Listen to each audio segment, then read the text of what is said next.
Good afternoon, everyone.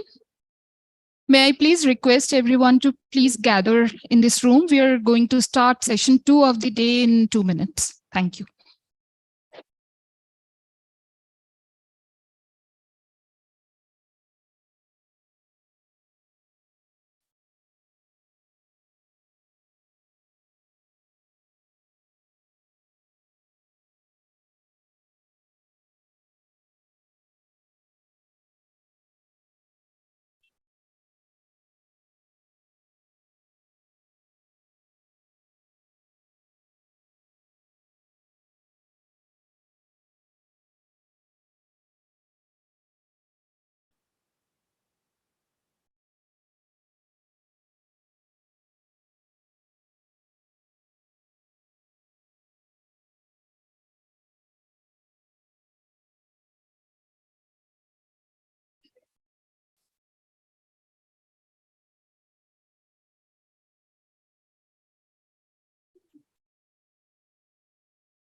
Start.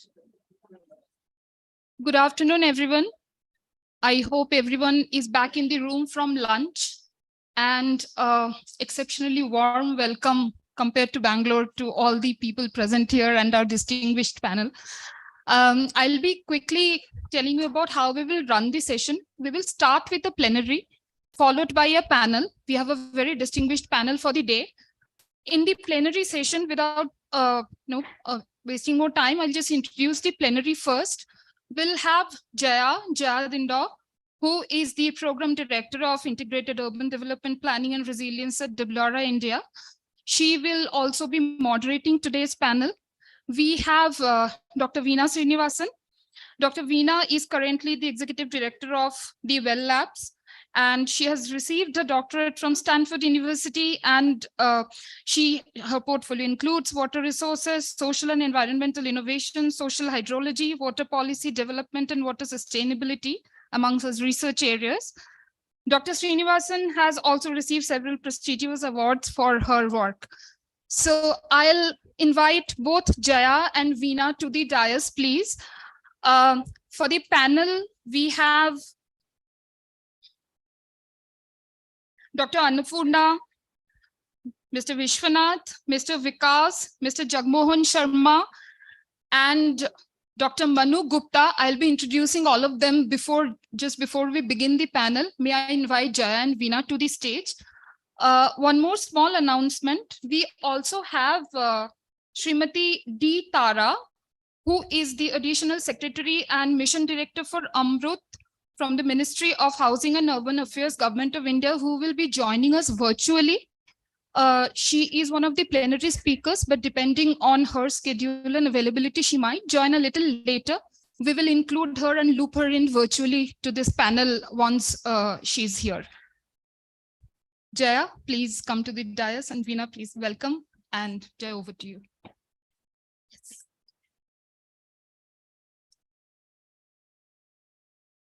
Thank you very much, Srimoy, and again, warm welcome to everyone here. So I'll start with a quick presentation, a background framing presentation about this session, what we're going to be talking about, and then hand it over to Veena to get into her presentation. So I can get that. Yeah, next slide, please. All right, I'm going to turn at an awkward angle so I can see this, but next. All right, so first, I think a little bit speaking to the choir, but just to set the context for India's climate vulnerability, India is the 7th most climate vulnerable country in the world. And as per a CEEW study, 27 out of the 35 states and union territories are highly vulnerable to hydromet disasters, which means cyclones, floods, and precipitation. Flooding. Next, please.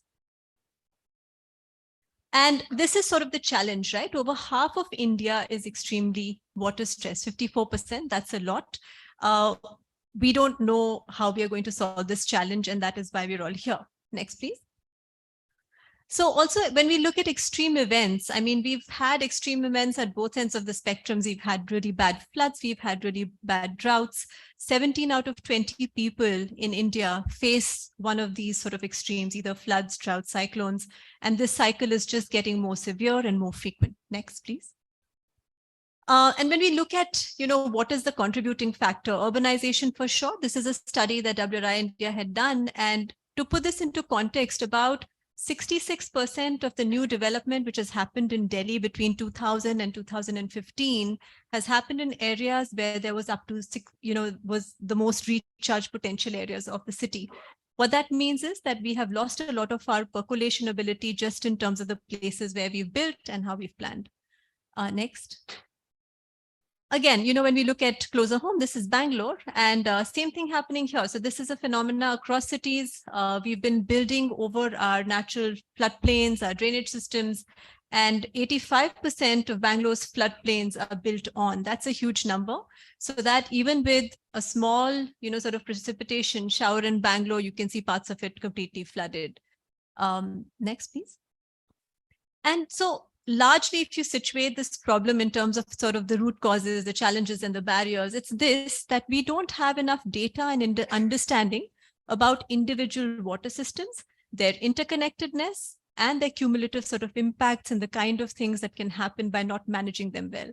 And so you have these kind of situations where you have, on the one hand, a growing population, which needs to be water secure. You have the climate externalities and huge impacts which are going to be coming soon and are already in place. And then you have this whole issue of being able to manage all of this. And again, in terms of management, we have a certain sort of governance system and departments and utility companies which are geared towards providing services, providing water as a service, but not thinking about planning for how you're going to get that water, how you're going to manage it, how you're going to do better on those accounts. Next, please. So I'll just take you through a quick snapshot of, some of the maps which have been prepared as part of the climate action plan for Bangalore exercise, just to show you where Bangalore's water context stands, right? So a quarter of Bangalore has no piped water supply. And so what this means is that the peripheral areas where a lot of the multinational companies, the high growth areas of the cities have basically self-provisioning. They are using tanker waters and they are basically extracting groundwater. Next. Again, when we talk about the loss of surface water, right? Bangalore was also the city of lakes, in addition to being the city of trees, but about 125 square kilometer of area of surface water area has been lost between 1990 and 2015. A lot of this is actually outside the BBMP jurisdiction. This is again in the larger BMRDA area, but this also means that this is in areas where those assets, the natural assets actually existed, where the percolation capacity was actually the highest. Next. To talk about land subsidence, this is not talked about very much, but Bangalore is sinking and at the rate of about 2.7 centimeters per year. What that means is that these can cause, things that you see in pictures like the sinkholes and, a car vanishing or something happening. It causes that in extreme terms, but then also this is happening because of excessive groundwater pumping, extraction, and the lack of recharge. The pumping is like over 100%. We are extracting a lot, especially the groundwater, and our dependence is huge on that. And we are replenishing only about 5 to 10% of that. Next, please. And then, of course, the vegetation change in the city, right? And what causes heat and all of the water stress also. The vegetation has changed quite a bit. There's been a huge loss. It's been higher outside BMP. And a lot of the loss is, of course, due to urbanization. And small areas that you see, which are getting more green, where you seem to be seeing more vegetation, is actually around lakes, and those are weeds. That isn't good vegetation. That isn't the kind of vegetation you actually want in the city. Next, please. Again, this is the heat stress, and this is kind of correlated to the vegetation loss. So when you look at Bangalore, Bangalore is heating up. We're all in the midst of it. We feel it. But the areas, again, in the peripheries where there is the loss of vegetation are heating up more than others. So north, northwest are heating up a lot. South is still cooler. The vegetation cover there is somewhat all right. And also in the central part of the city because of Cubbon Park and, the parks that exist in the city. So next. So basically our groundwater dependency, like 40% of our water, despite, all of this pumping happening from Kaveri and, all of this pipe extensions happening, new pipelines going in, 40% is still coming from groundwater. Next, please. And also let me talk a little bit about sort of the wastewater situation, because when you're talking about water, we can't ignore this. The wastewater, so again, when we look at the peripheral areas of Bangalore, those areas don't have closed drains, right? So they have these open drain situations. The wastewater is usually not treated over there. It is let off. And what happens when it floods, those are also areas which flood quite frequently. All of that is mixing up. It's coming on the streets, it's coming into houses, and that's causing a public health impact. Next, please.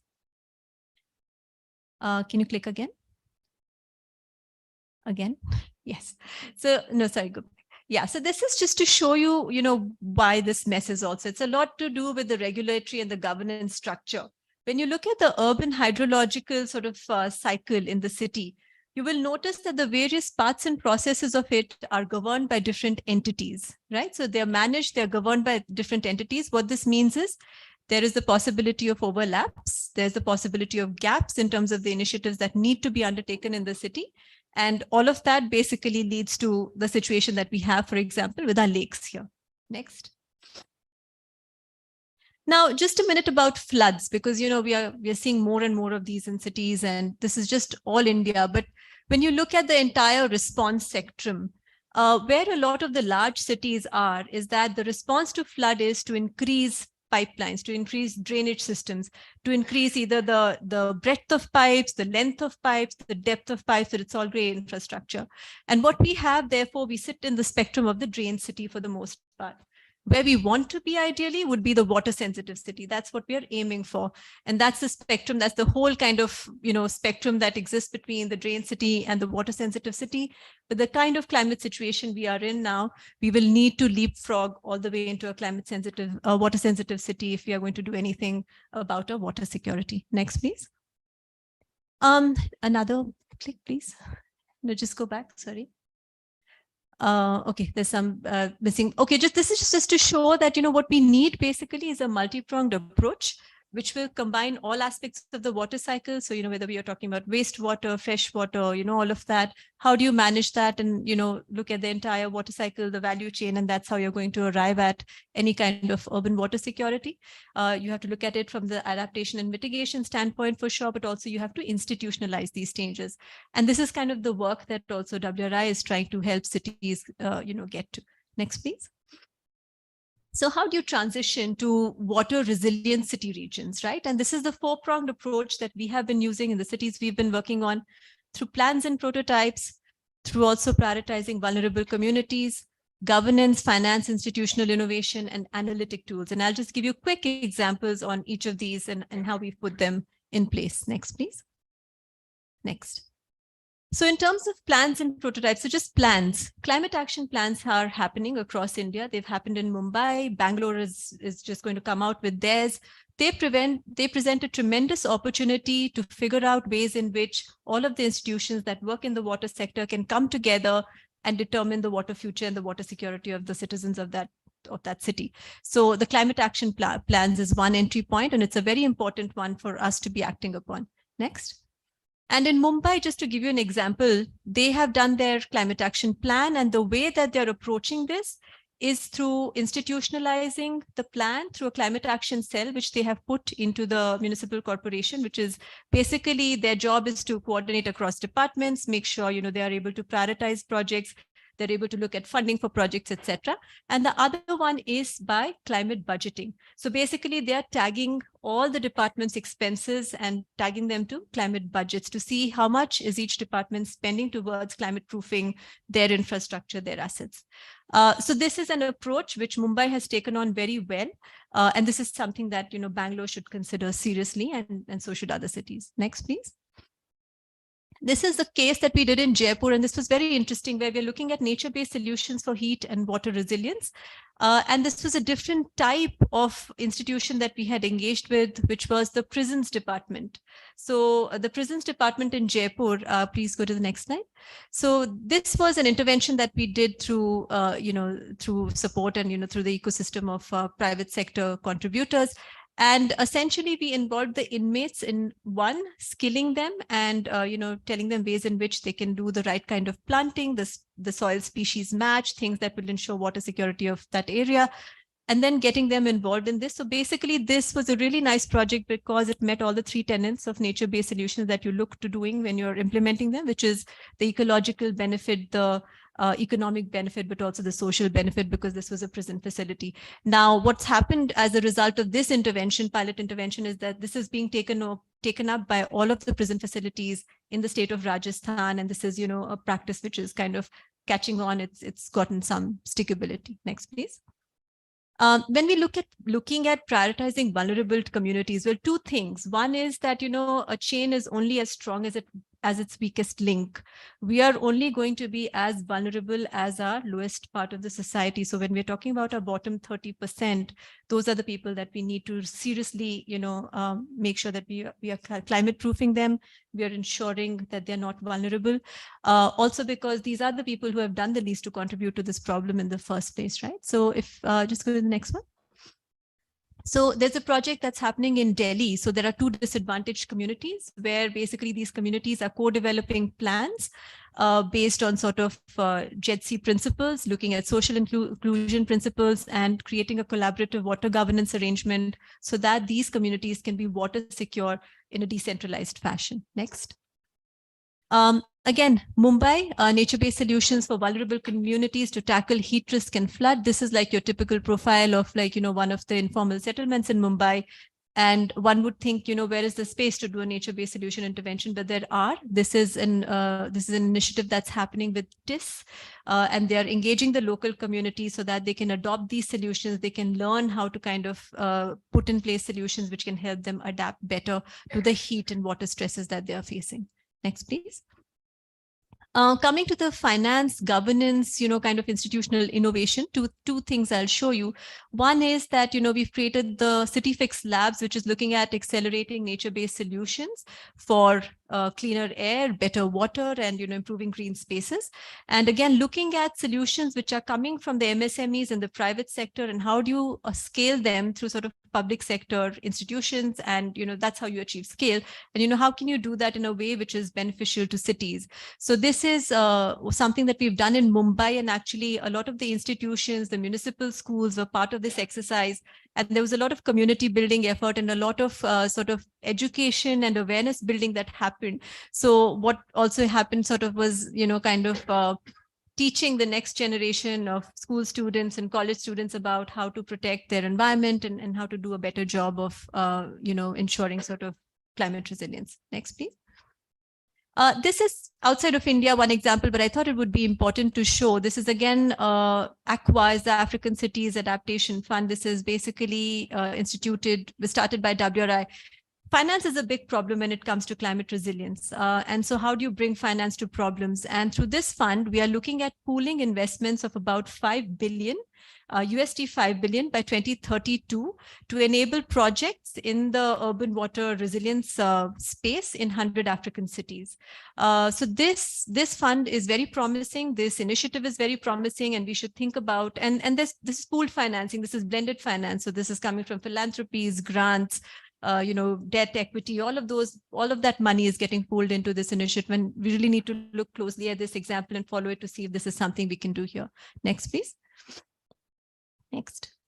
Analytical tools. This is one last thing. And you saw all of the Bangalore maps, and all of that data that we have used in kind of doing the climate action plan for Bangalore. But the one thing I would like to say is in Mumbai, we are kind of creating a new approach to flooding with the department of the SWD department, with the municipal corporation, but looking at basically a catchment zone approach rather than a hotspot approach. So when a city floods, typically you're looking at which are the hotspots, where did it flood, how can we fix that particular place?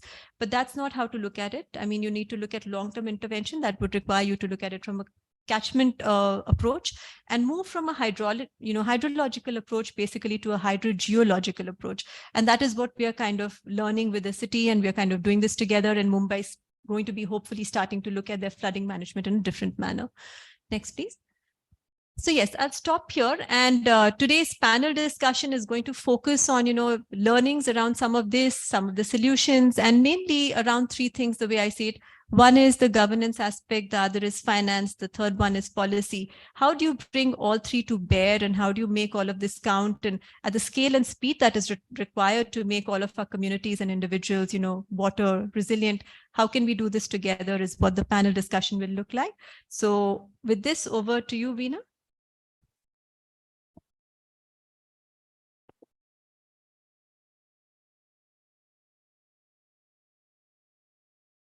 Thanks for laying the lay of the land. So and framing really the set of issues that we have to talk about. And thank you. Yeah, you can move to the next.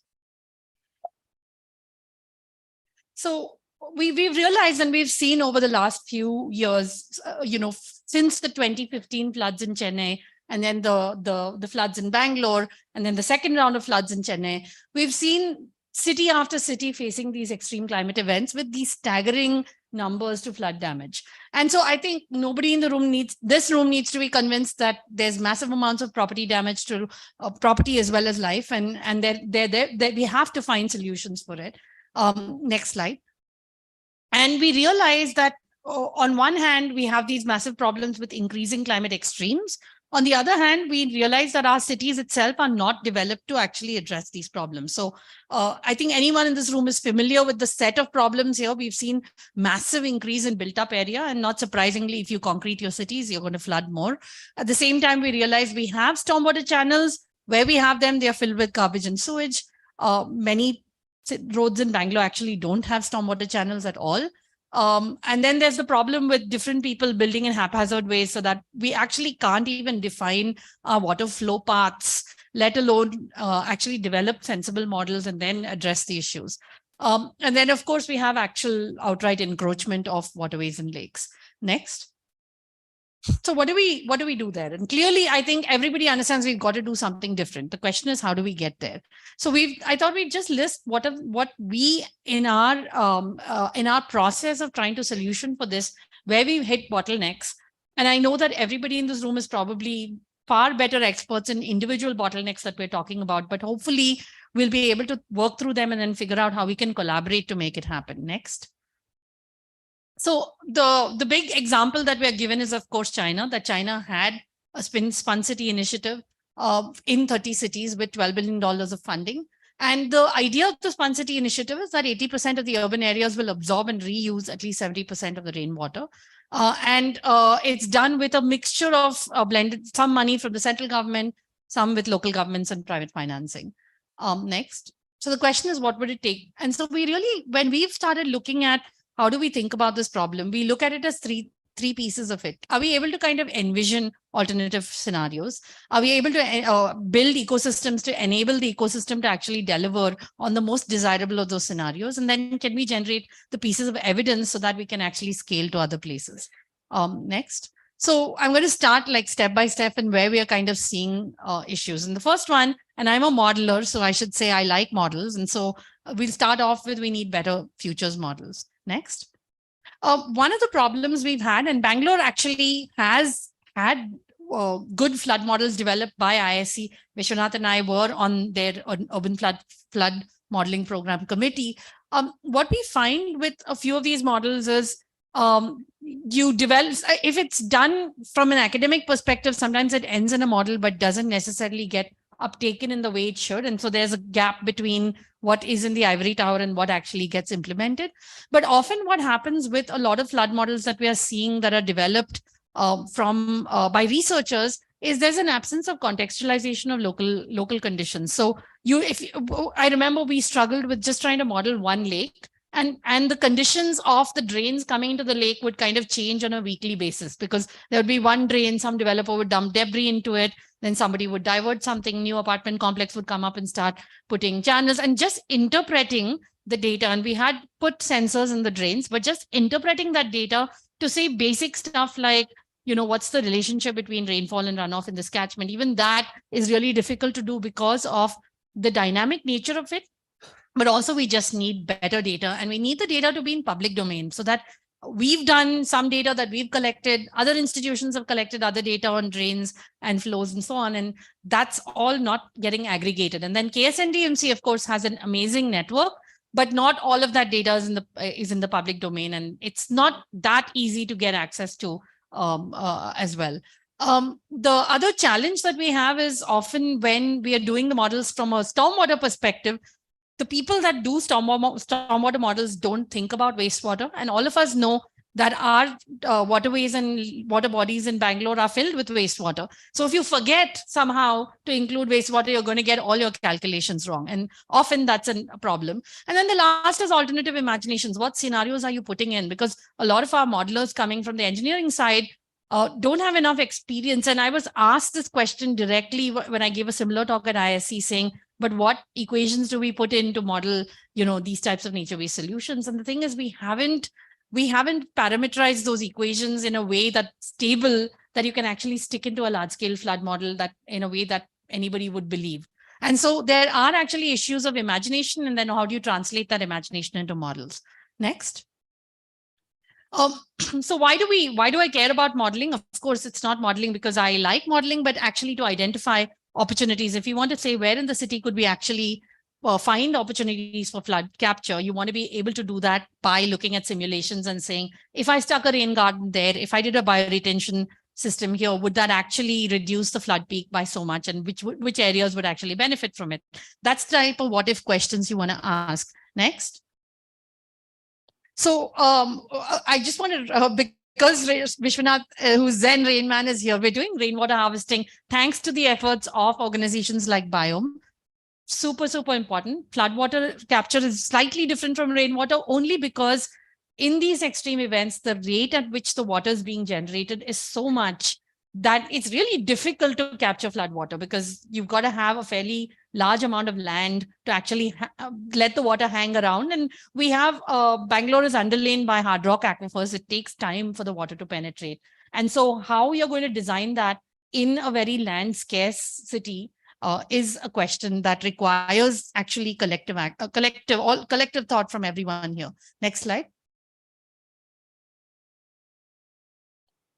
So as part of the alternative imaginations, of course, we want to do, the nature-based solutions that Jaya talked about, which involve protecting systems from pollution, which is all of the constructed wetlands and so on and so forth, delaying stormwater runoff from drains. So the kind of, permeable pavements, low impact development solutions that people talk about, storing stormwater in as many places as we can, and then being able to figure out so that the stormwater can actually percolate into the reservoir, into the aquifer in places where the aquifer has been depleted. Not all of Bangalore has a groundwater depletion problem. Central Bangalore, actually, groundwater levels have been rising because of pipeline leakage primarily. So the main problems is that what we really need to do is how do you match this, right? Your development and you might have flooding in central Bangalore. There's not actually necessarily a lot of space in the aquifer in central Bangalore as much as there might be in the peri-urban areas, and matching these opportunities requires a little bit of more detailed analysis. Next slide. Okay, so we clearly need a blue-green-gray infrastructure plan. Even though I'm using nature-based solutions, we're at no point pretending that gray infrastructure is not important. We're saying blue-green-gray, meaning the water pieces of it, the green spaces, as well as the gray infrastructure, which is the stormwater drains. Next. And so each of these has their own role to play. It's important to realize, particularly when you're talking about blue and green infrastructure, which is a harder piece to actually build and finance, there are a lot of co-benefits, both in terms of improving land values, in terms of recreation, in terms of biodiversity, and so on. And some of the trick is being able to figure out all those pieces. So I really like the term that was used this morning, which is value-based financing. Once you've identified all of the different value streams and quantified it, then it becomes easier to say, who can we get to pay for different pieces of these? Next. Okay, so the next piece of it is to figure out the costs and benefits of the interventions. We struggled a lot. My colleague Shreya here, who runs our urban water program, is here, and we've been looking at the literature to see, can we, if we had to come up with designs, we can come up with the cost side of it. How do we identify the benefit stream side of it? And next slide, please. And what we realized is that there actually isn't a lot of good case studies, at least in the Indian context, for us to be able to put reliable enough numbers. There are cases, of course, outside India. In the Indian context, it's all very new. And where it is, I mean, the organizations that are implementing it, of course, are, their first job isn't let's do an environmental economics evaluation of this project, of the ecosystem services provided. So there's actually a dearth of numbers itself. So that's been a constant struggle. But at least we can look at the flow of ecosystem services in such projects outside the country, and then kind of do some kind of an imagination to start with of what it might be here. Next. The next piece of it is, next slide, please, is generating the evidence around the interventions. And one problem, as I said, is that not only do we want to know what are the costs, but also to get to the costs, I need to have a decent sense of how much carbon is being sequestered. What is the reduction in the flood peak? So the biophysical modeling, which underpins the costs, there's that itself needs to be done, and there's a lot of work to be done there as well. Next slide. Of course, the hardest piece of it is to build consensus among stakeholders. Any one of us could come up with a blue-green infrastructure plan. Is anybody going to care about it is the question. And also, are we actually able to include the voices of the more marginalized communities in that? I know there are many organizations here that have attempted different versions of it, and this is clearly the hardest piece. Next slide, please. And this is a key component to enabling the implementation ecosystem, including government and funding agencies. So let me give you one small story. We were invited to Hyderabad for a set of discussions around their waterways plans and so on. And they had built they'd put together a nice special, special purpose vehicle to actually clean the Musi River and develop the waterways intervention. And they had all of the relevant agencies in the room. One thing we realized when talking to them is that creation of a special purpose vehicle is very useful, but just because people are sitting in the room, it doesn't mean that at a technical level, they know how to coordinate the different agency plans. So you could have the water supply and sewerage board develop their water supply and sewerage plan. You could have the stormwater department then develop their stormwater management plan. And they could both be sitting in this special purpose vehicle, attending all of the agency meetings, but not necessarily going back to their agencies and saying, hey, we need to alter the plan because now we've just hired this big landscape architecture firm to do this riverfront development. And so when you actually look at the agency plans independently, they've been bid out to separate consulting firms and they're not consistent with each other. And so no surprise that when you actually do all of that together, you have the landscape architect do the pretty waterfront development, you have the sewerage plan, and then you have the stormwater plan. You can easily have inconsistencies in there where you suddenly realize, wait a minute, I didn't realize there was a sewage outflow at this point when, where it was supposed to be actually a very pristine waterfront. Next slide. Another big challenge that we've seen is that clearly, and this is particularly for the small pieces that each one of us works with, we have to start somewhere. A blue-green infrastructure plan for a city is a very large vision. And we have many different agencies sitting in this room that are capable of doing individual projects, right? Whether through CSR, whether through other types of funding, sometimes neighborhood associations, so on and so forth. But the question is, the problem is right now we are all pulling in different directions.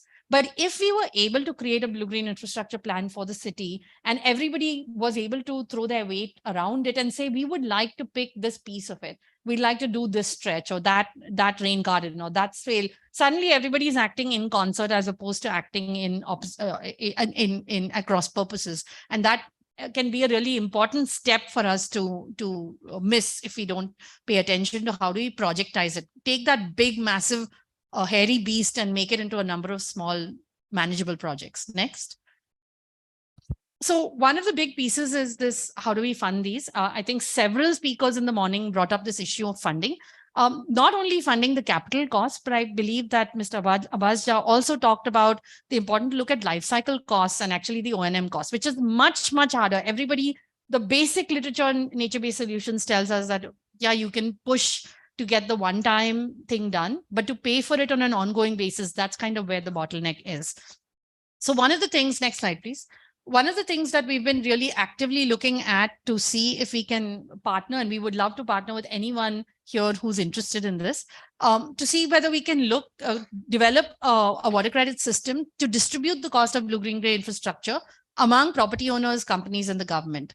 Now, what the value of the credit would appreciate over time, so it becomes attractive to invest in early. So we're looking at both investment in capital costs as well as investment in O&M on an ongoing basis. So one water credit, next slide, please.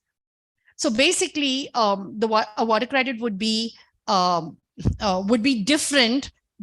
So one of the big challenges with this kind of a water credit system, where we've seen we're not the first people to invent it. These systems exist in many parts of the world. The way it works in most of the Western world is that it's underpinned by a regulatory system, where the city municipal government says that if you're a developer, you have to have created so much of low impact development or stormwater runoff abatement in your property. If you cannot do it, you can purchase water credits by buying into a larger infrastructure that the city is putting forth. That's the way it's done in the city of Washington, DC, other parts of the world. The problem in India is we don't have the regulatory structure that mandates that house owners either have to pay a property tax or developers have to buy a water credit. We don't have this system.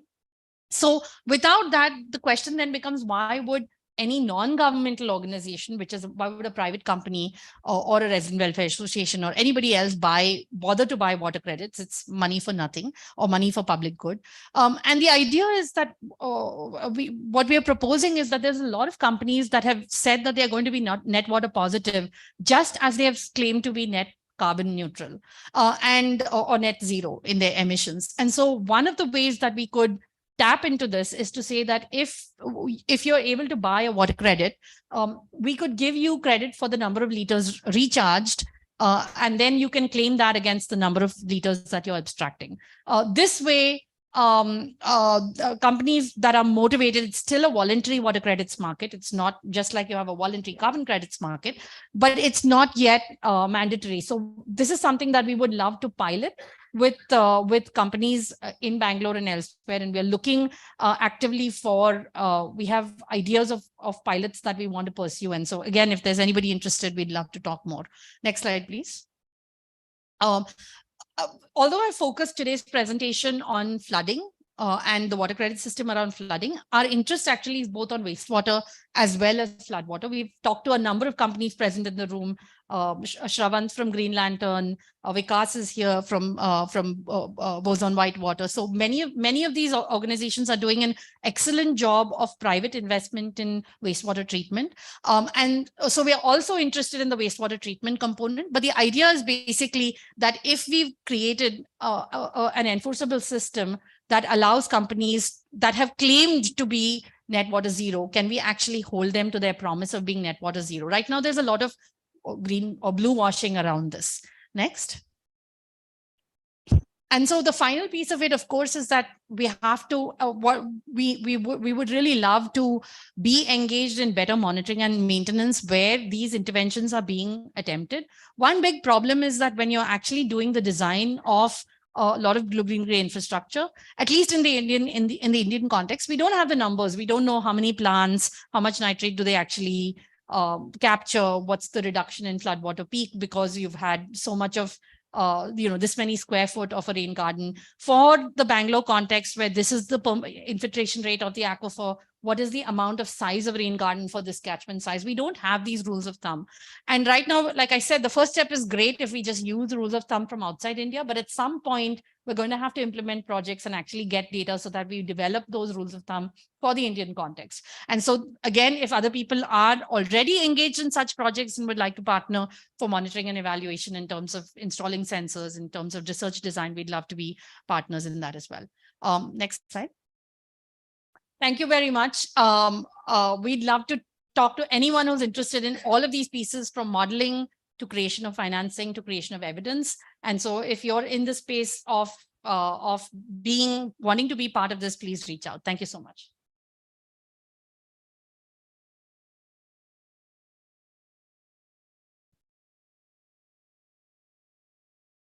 Thank you, Jaya and Veena, for those two excellent presentations. I would now invite today's panel to the dais and I'll introduce them. We have Dr. Annapurna Vancheshwaran.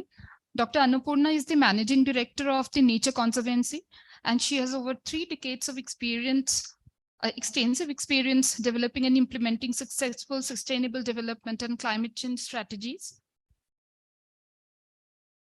Should we connect her? All right. I'll make a pause here. We have Srimati D. Tara from the Ministry of Housing and Urban Affairs joining us virtually. We will just give the virtual dais to her.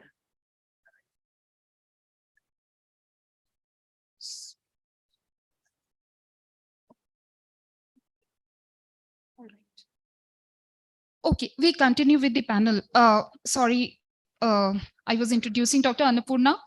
Dr. Annapurna has over 3 decades of extensive experience developing and implementing successful sustainable development and climate change strategies, as well as forming strategic alliances and fundraising. Dr. Annapurna, welcome to the dais, please. Our next speaker is Mr. Vishwanath S. And Vishwanath is the founder director of Biome Environmental Solutions, the Rainwater Club's founder and a trustee of Biome Environmental Trust. He has been writing extensively, and many of us know him as the Zain Rain Man. He is also an adjunct professor at Azim Premji University. Welcome, Vishwanath. Our next speaker is Mr. Vikas Brahmbhar, and he is the founder and director at the Boson Whitewaters, which is a company providing decentralized circular economy solutions in wastewater reuse for past several years, Vikas has been working on creating water abundance infrastructure for cities in India. Welcome, Vikas. Our next speaker is Dr. Jagmohan Sharma. He's an Indian Forest Services officer and is the Director General of the Environmental Management and Policy Research Institute under the Government of Karnataka. He was the additional principal chief conservator of forests of the Karnataka Forest Department for over 7 years. Welcome, Dr. Sharma, to the dais. Our next speaker is Dr. Manu Gupta. Dr. Manu is a SEEDS co-founder. He holds a doctorate in disaster management from Kyoto University in Japan. He has over 3 decades of experience mobilizing community-led efforts in recovery, risk reduction, and climate change adaptation, working with a diverse range of Asian communities. Welcome, Manu, to the dais. I now invite Jaya to the dais, who will be moderating today's panel. Jaya, the floor is yours. Thank you.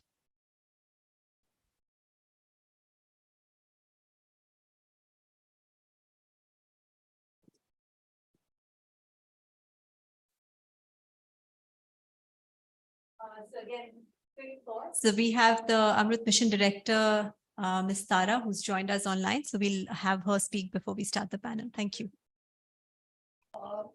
Thank you so much. I don't know whether you can hear me.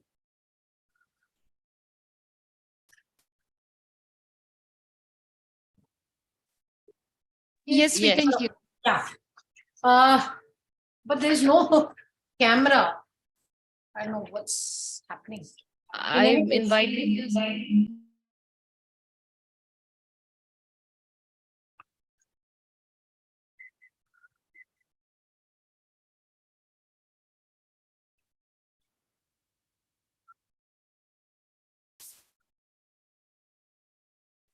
As you are setting up the camera or possibility of getting my visual on screen, I would join as panelist here.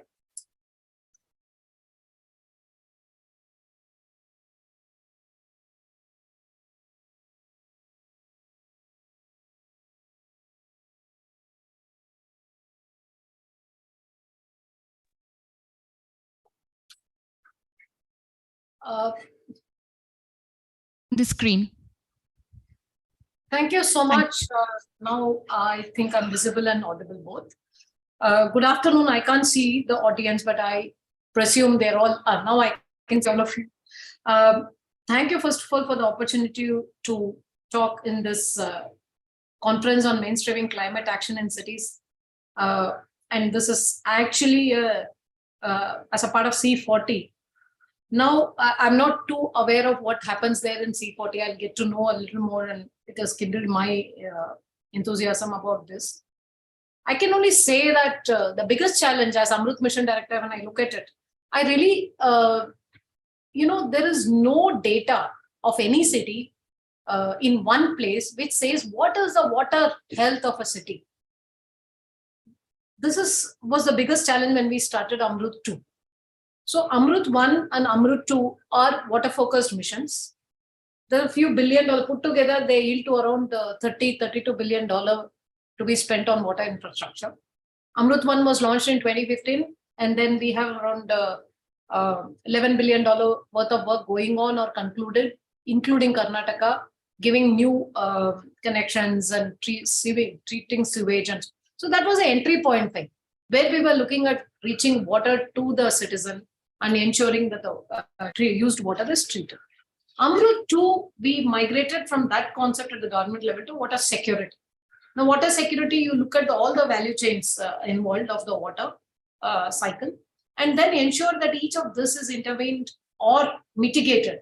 Most of the time when we intervene, we create problems. If we can mitigate about that, it can help in actually looking at water health of a city in terms of what is the sustainability of a city. So when we did that, we realized that there is no one single point of having every data related to water. And still, I think, it's incomplete, but we tried making city water balance plans. Now, when we started making city water balance plans, we asked the cities, this is an online platform where we have city water balance plans made. Very simple plan, very simple data points which we took from the cities. We really didn't go into the a difficult thing. What is your aquifer levels, and whether you have a shallow aquifer or a deep aquifer, whether it is a contiguous aquifer or it is a disjuncted aquifer, do you know about it? How much water in it? All that we have not made part. So the groundwater data is still integrated into this data, but at least the cities have filled in all the details about their water, presence of water resource, and many of the cities are getting outside their source from outside. Many of them. As we are speaking, there's so many cities which are losing out on the water sources within the city and going out. Now, how do we actually bring focus to water within the city as a source? That's one challenge we had. And the second thing is, how do we bring that awareness among citizens? It's very difficult for citizens. Water is an assumed comfort. It's only very, intermittently Chennai had to face, other cities face in little, but they think it's water is available, only water is not being supplied. So how do you bring awareness to the citizens that water is not available also in adequate quantities, because we are polluting the water, there is eutrophication, there's loss of water, there's no harvesting of water, all that. So when we made this water balance plans, we realized that a lot of data which was never existing in one place has come into one place.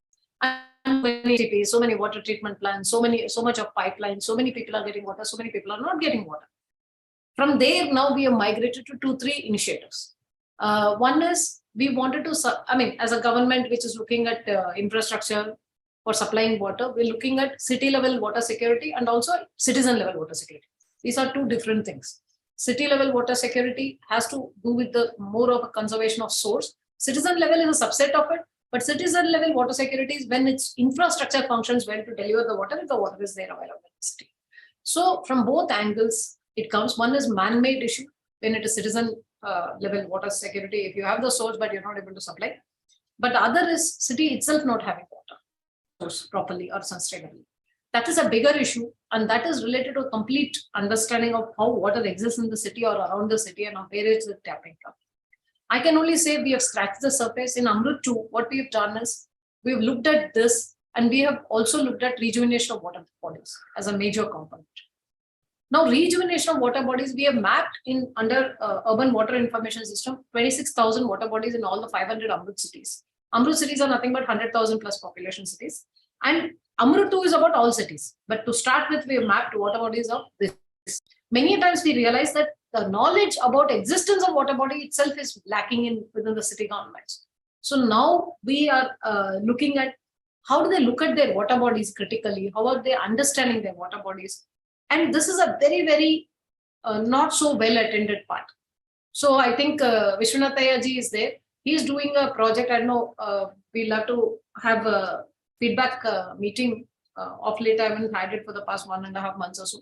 I think we need to have the feedback meeting about how wells can be augmented to harvest water that they've taken up in 10 cities and working on it. And how do we actually bring the focus? So what we have initiated is very interestingly a Pejal Sarvekshan. See, the most important critical factor is how do we bring this knowledge about difficulty of water, difficulty of source of water to the citizens. So we have initiated a Pejal Sarvekshan. You know, this Pejal Sarvekshan, there are 5 lakh odd people who have been interviewed for water quality, quantity and accessibility in their households across 500 cities. We've also taken water samples of 3 water bodies and getting tested in NABL. We've also taken water samples from the households getting tested. We're also looking at who is getting water, informal settlements, may water mill, is there water available, and so on and so forth. So how do you actually mainstream climate action in cities? Is if you don't integrate blue and green infrastructure in urban planning part of it, you can't conserve it.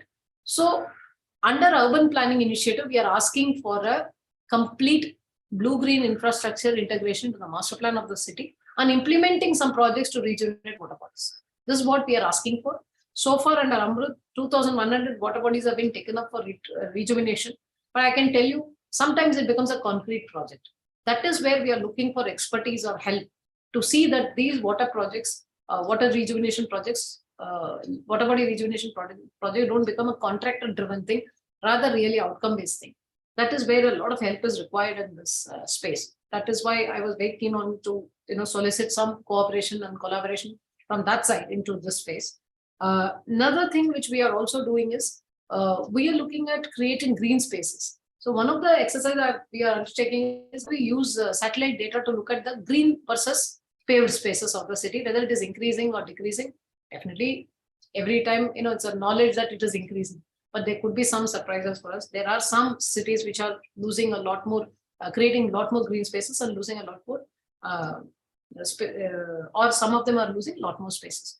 So another action point is how do you map the green versus paved area of the cities? This is another angle. Third is we are looking at aquifer management plan for 500 cities to look at whether how do we actually develop a management plan that needs a lot of groundwater cell to be created in the district or the city. And then there could be this geological experts or the aquifer experts like Biome or Aquadam. They can help in the cities to formulate that plan. I think that is the next step we are going to embark on. These are the 2-3 actions we are taking. And what we have found is it's a very difficult situation where your source of water is slowly becoming singular source. You are actually losing the water to very far off places, and there's no investment in those places. Groundwater is drawn from the suburb areas or the rural areas around the urban and brought in. So we need to bring a lot of regulations, but we cannot from central government drive regulations. What we are going to do is tell them that you give this. These are the conditionalities to enter that. That is where in Amrut we are saying that your projects will be approved provided you recycle 20% of the water, and 40% of industrial use water should come from used water treatment. So these are the things which we have brought in Amrut. So water security angle we have brought in through reuse mandating reuse, mandating rejuvenation of water bodies, and mandating reduction of non-revenue water. These are the 3 angles which we are working. And also ensuring that treatment and stormwater channelization and so on and so forth. Though it is very difficult, we are also looking for a model to predict 0 day, if any, exists for every city. So if any one of you or a few of you would like to have any model, you can always email it to us. We're looking at that model to predict with the data we have. We have wealth of data about each city, about the water. Can be, and also integrated with groundwater, central groundwater board data about underground water. And then bring in a model where we can predict water availability of the city in long term. This is what we are looking for. I think it's a great opportunity. I couldn't be there. I could have got to know so many of you who are doing great work, but I would definitely solicit anybody can message or send a mail. We would be liking to engage with you to take it forward in WhatsApp as this thing. I think involving communities. One of the things which we have said is involve SHGs, women SHGs into the maintenance of urban water supply infrastructure. I think that's the biggest challenge, but we should do it. Rainwater harvesting is being looked at very, very closely. A lot of cities have taken up a lot of activities in that. Those are also getting some kind of traction now. However, I think the challenge is so overwhelming. Sometimes I feel all of us put together only can tackle a bit and not really the whole of the challenge. And therefore, it's important to have partnerships. I would request all of you to partner with us. And these are not just merely words. If you have value to bring to this thing, we are willing to engage with you and help you expand your space in this. Thank you so much.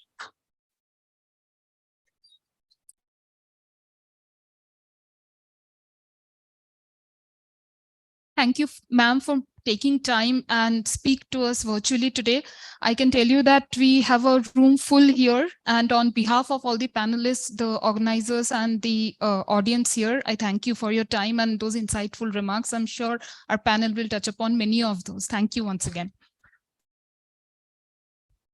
I now invite our panel back to the dais. Your panel should not feel bad that they were called back. Sorry for this.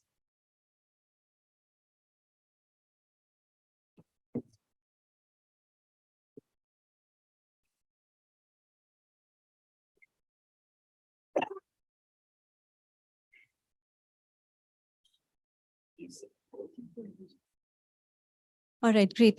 Before I start, how much time do I have now? I know we said 60 minutes, but we'll...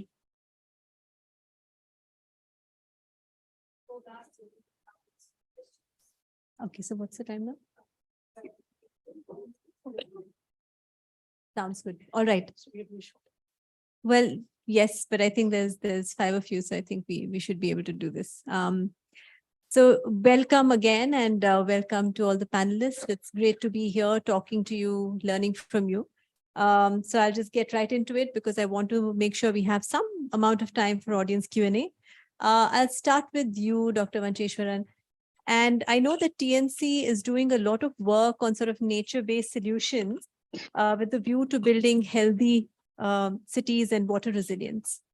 What are the challenges to mainstreaming these practices within? What are the challenges to mainstreaming these practices within Indian cities, and how can we overcome some of the barriers that you see? Thank you, Jaya. And some of the challenges you had built into your presentation as well when you talked about cities. But let me tell you that I have the ones who are working in this area, Dr. Alpana Jain and Gargi Rawat, they are here with us, who did the masterclass earlier.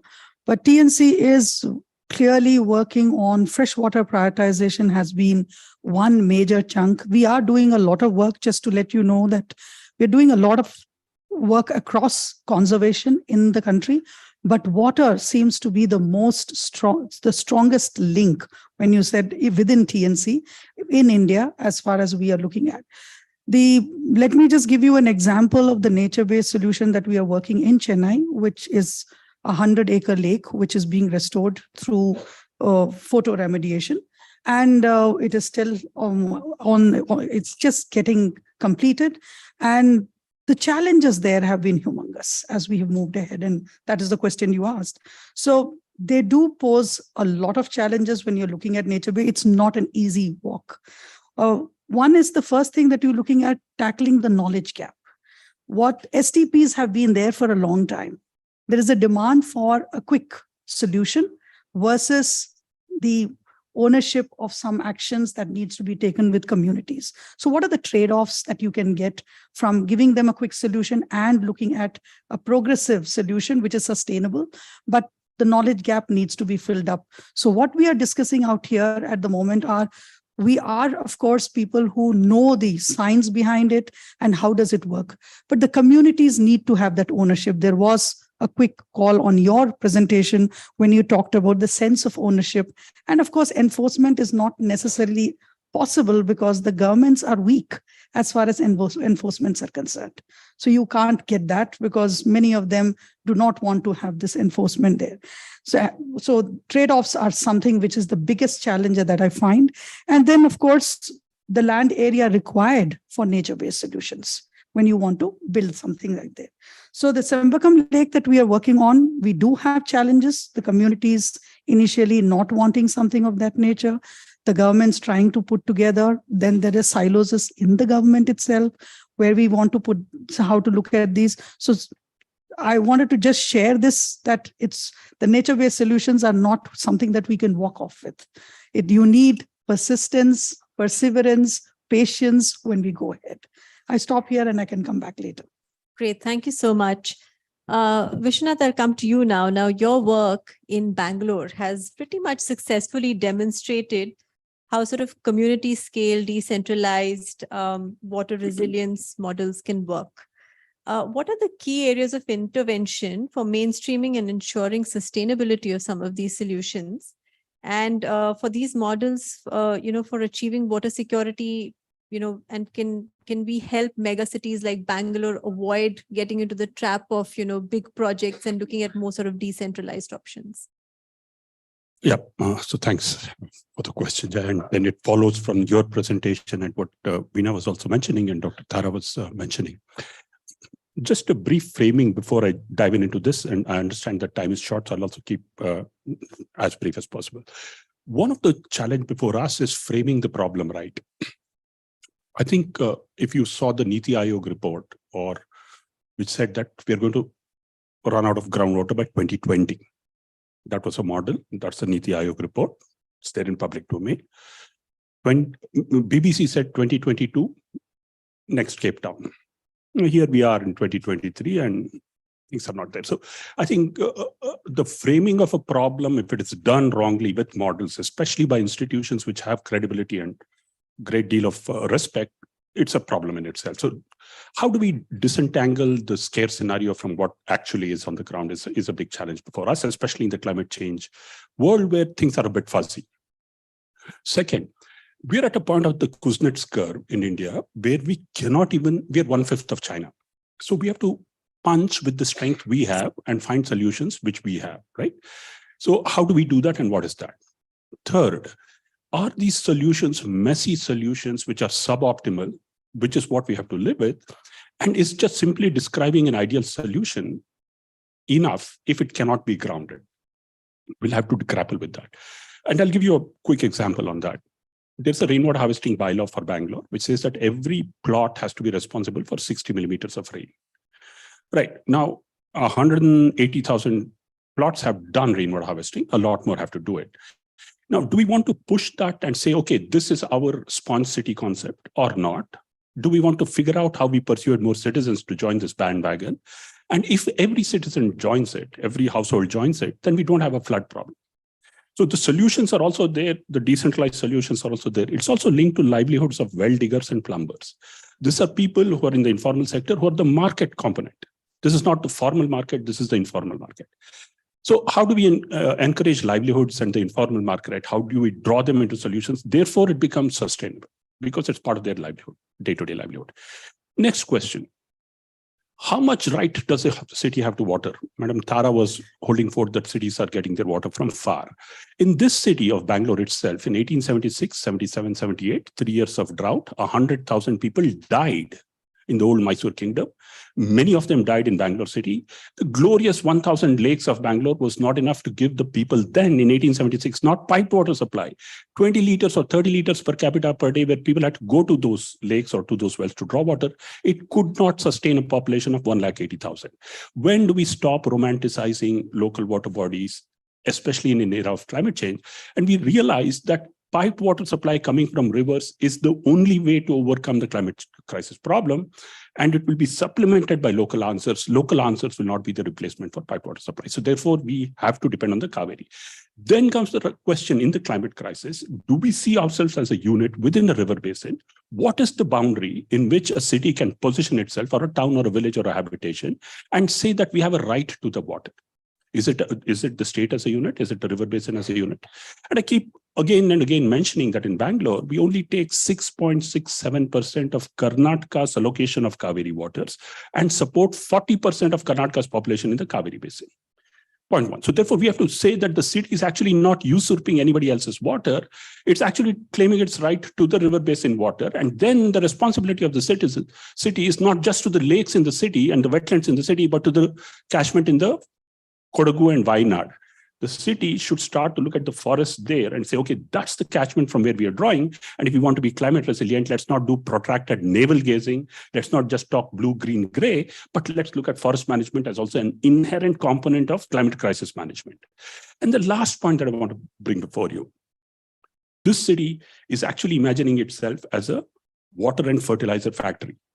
It is currently transferring 700 million liters of treated wastewater to fill the lakes in drought-prone, climate-affected districts of Kolar, Chikballapur, Anekal, Bangalore Rural, and so on and so forth. At the end of the schemes, which is in another 1 year, it will be shipping 1,440 million liters per day to fill close to 600 lakes up to 120 kilometers away in drought-prone areas. At 600 millimeters per hectare of supplemental irrigation, this waters will provide irrigation for 1.2 million hectares. 1.2 million hectares.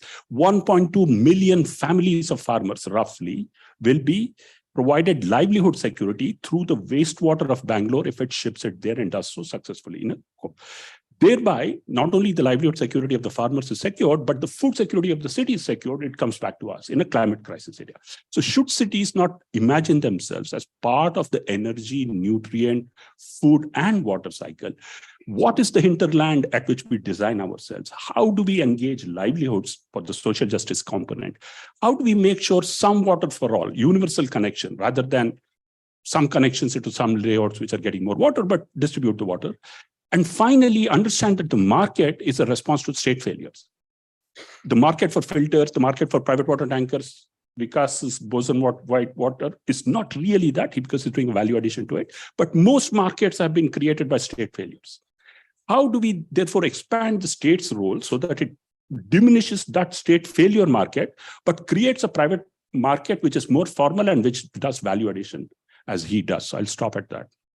Great. Well, thank you so much, and great segue into you, Vikas, and the work that you're doing. Now, Boson Whitewater boasts of being India's first decentralized solution in wastewater circularity, right? And while this is impressive, I know this hasn't come easily and that there have been lots of struggles and challenges that you've had to face. Do you feel like at this point, Indian cities are ready to adopt solutions at scale, the solutions that you bring, for example, at scale? And what kind of business models and incentives can be provided to you, for example, so that you can scale, and also through public processes, you know, through government processes where, and Madam Tara talked about it, that they're looking at 30% and, you know, come to us, etc. You know, is that viable? Is that truly something that you can engage with? Yeah, I'll first thank you for getting into WRI cohort. I have been a beneficiary of Mr. Vishwanath has been a mentor, Veena Madam has been a mentor. I've also been a beneficiary of Amrit 2.0. To answer your question, first, is India ready for this kind of solution? I feel we'll never be ready. We'll have to start now. Why we'll never be ready is we have always looked at centralized infrastructure. Right? We've always looked at how to do a 2,500 crore project STP. We have always, as a city, we always looked at that. So decentralized had never been looked at. So what I feel is, to have scale, it has to start now. It is not that India is ready. The city needs it now. All the cities of our country needs it now. So it is now we'll have to start looking at decentralized infrastructure now. Second question which you asked in terms of business model. So we all buy municipal water for our house, right? How do we pay for it? We pay on per liter basis. We see the bill, we pay on per liter basis. Okay. If you ask the citizens to move away from this business model, it's going to be difficult for industries, any establishments to put in capex from their side to get it done. It has to be on a per liter basis. So I think any business model on water has to boil down to how do I pay on per liter basis so that individuals get involved, right? So I pay on per liter for, I'm an industry, so I pay per liter this much money to the water which I buy, and this is the slab. So the business model any industry is looking to come into this space has to look at per liter pricing. It is up to the private player to find the method, to find capex, to find association with partners, association with government. It is up to the private player to contribute to it.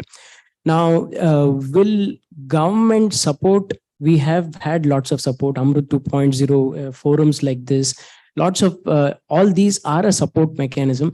When it comes to policy, it makes a big difference when one slight policy change drastically affects the business. For example, what we do, we take STP treated water and convert it to high quality potable water. However, when policy has been set up, they call it as still recycled water.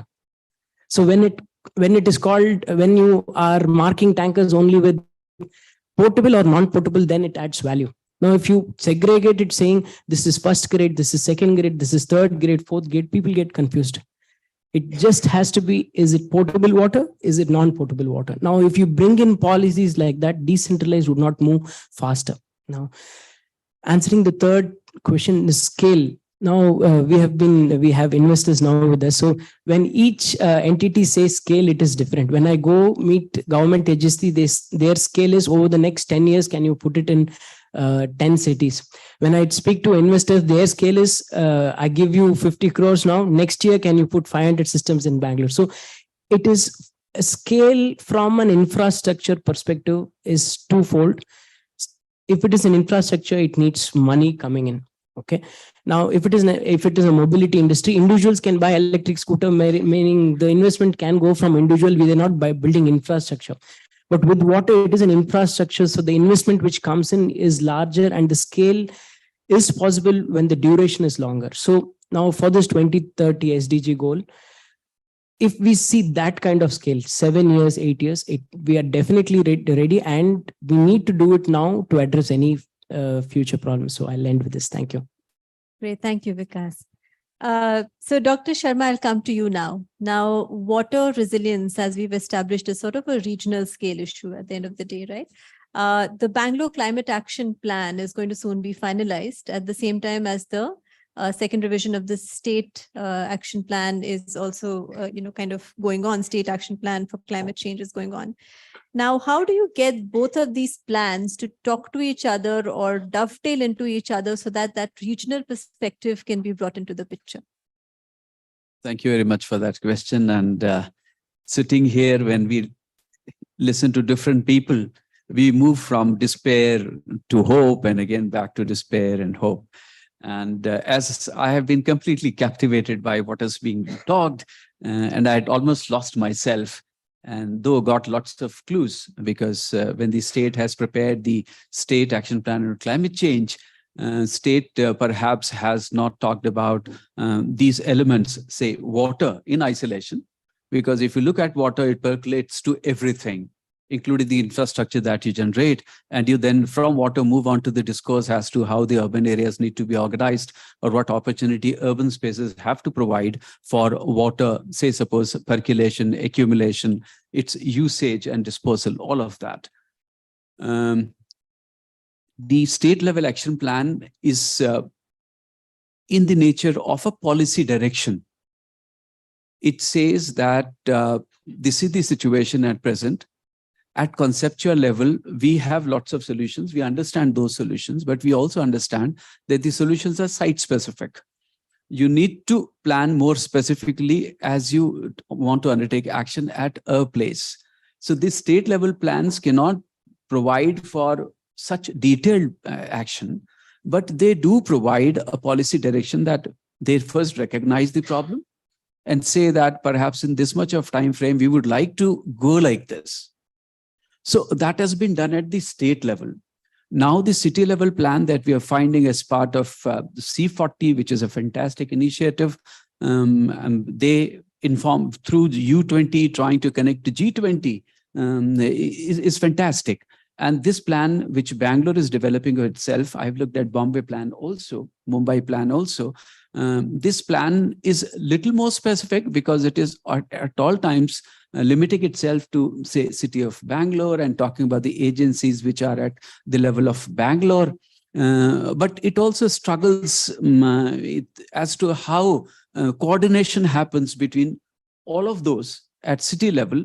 And then we at the state level plan try to think of that at state level, where along with state, you have to engage with Government of India also, because the programs like Amrit, which are fantastic programs, and the additional secretary has talked about them, and you almost then got a sense that government is trying to do everything that is necessary, and you would soon have a good water situation in the country. And of course, they are making that attempt. But as soon as you get into the these local levels, you find there are number of stakeholders, and at times they may have their own interests so much built in that it could be opposing. And we have encountered that. In this state, in form of governance, if we talk about, then the state level action plan tries to identify the governance structure in which coordination is an important aspect. And it talks about how coordination could be happening at district level and similarly at the state level. And obviously, it starts from climate change being such an issue that the apex level body is chaired by the chief minister and a council of ministers. And then you come down. But we do have experience by now of various programs that we have implemented and how coordination becomes the most difficult issue. So it appears that alongside government, centrality of which has to be gradually diluted, as he's suggesting decentralization has to be talked about. We have done that in terms of the governance and the politics, because now we have the three tiers government structures, Zilla Panchayat you have, and village level Panchayat you have. So overall, there needs to be a demand from the citizens which should be growing to add compulsion to all stakeholders and also at local level to try to take care of, say, suppose what Biome does. They have done lots of documentation of the local water bodies, but he says, don't romanticize that. You will still need water, and you would need, because lots of people are living here. Cities do not generate anything of their own. They import everything, be it energy, be it whatever else, including food, and then they only they consume and produce the byproducts, effluents, pollution, which has to be again dealt with. But he says you have to go far off places. You have to look at Western Ghat forests if you're talking about water security of this state and southern India in general. And he has a point there. So that is the scale at which all of these actions are required. The cities are surviving on the resources that are imported from elsewhere. But alongside that, how can city itself within it create these resources, conserve them, be caring about it, and pay for them, which is an important point, because government, the new water policy that state government has put in place, it imagines that perhaps someday we'll be able to charge for the irrigation water, that being the largest charge on water anywhere in the world, and more so with us. But those are dreams. Which we need to see how politically also it matches. So we have all the knowledge that is necessary to deal with the problem we have at hand. But despite that, the human greed, selfishness, and apathy comes into play, and it dilutes things. So we do have a plan. It does have a governing structure. City plan would come. The two should be now in terms, when we talk about Bangalore, within that, we would like to fall back upon that. We would have readily available the agency which is getting it done, and others who have been participating in preparation of this plan. So overall, we have to remain hopeful and keep working and try to evolve strategies which are more site specific. And then we realize what the difficulties are. Thank you. Great, thank you. So Dr. Gupta, coming to you, and we'll talk about vulnerable communities for a minute. Now, the work that you've been doing and the speed and scale of action that is needed to help the vulnerable communities adapt to, climate change is like never before. How are you proposing, and two questions really, how are you proposing to use innovative approaches and technologies to help build community resilience, and how does that get financed basically? Yeah, thank you, Jaya, and thank you very much for inviting me here and to be with this great esteemed panel. So I come from a nonprofit, and we have been working for last nearly 3 decades on looking at responding to and also mitigating impacts of natural hazards and disasters, including in urban areas. So before I come to your question, let me just give you a little bit of a background to this. Now, in India, disasters has always, for centuries, has always been considered a rural problem and not an urban problem. Even during the Britishers, it was related to their revenue, and therefore either they would look at famine or they would look at flooding situations as, as a dent on their revenue. And it was always the revenue department that used to actually calculate when is it the right time to declare a famine or a flood, because that's how the finances would work. Unfortunately, we have kind of inherited that even post-independence. So even now, almost all states, some of the states are moving, but most states still have the revenue secretary as the focal point for disaster management in that state. The impact of that has been that in our urban areas, in the urban governance setup, there is no clear focus on looking at disasters in a bigger sense. Yes, the water utilities department has their own emergency wing. The Jal board would, rush their people if there is a pipe breakage or there is a flooding situation, the electricity department, and so on and so forth. But as we understand, in an urban setup, disasters are interrelated. And as many of the speakers have spoken, it is related to a larger system of both the city and the hinterland. And unfortunately, there is no clear area in the whole institutional setup, be it the municipal bodies, be it the development authorities in urban settings that look into this issue. So we looked around and we worked on some of the examples that the UN had been promoting, which is the case of local citizen platforms. And we experimented that with few cities, one in Himachal and one in Delhi itself, especially the eastern part of Delhi, which has a very flood-prone area. And what this citizen group does, it's basically a federation of resident welfare associations, market trader associations, etc. Is we mobilize this group to then work with technical experts, but also then put pressure on the government to all the departments to come together to solve the problem of flooding or the scarcity of water in that area. And somehow that pressure groups have been quite successful. In the Dharamshala, where new construction was coming up in that city, in a landslide prone area, has now been zoned out and that area is now conserved. So this kind of a pressure group actually made up for this blind spot that we had in the urban governance setup. Now, obviously, this is few examples of where a civil society organization or some converted individuals like your good self, your organization may have mobilized a group. But how do you do that at scale? And that comes to your question about scale. So out here, what we are looking at is technology as that enabler to be able to meet that needs, keeping the household as the unit for resilience building.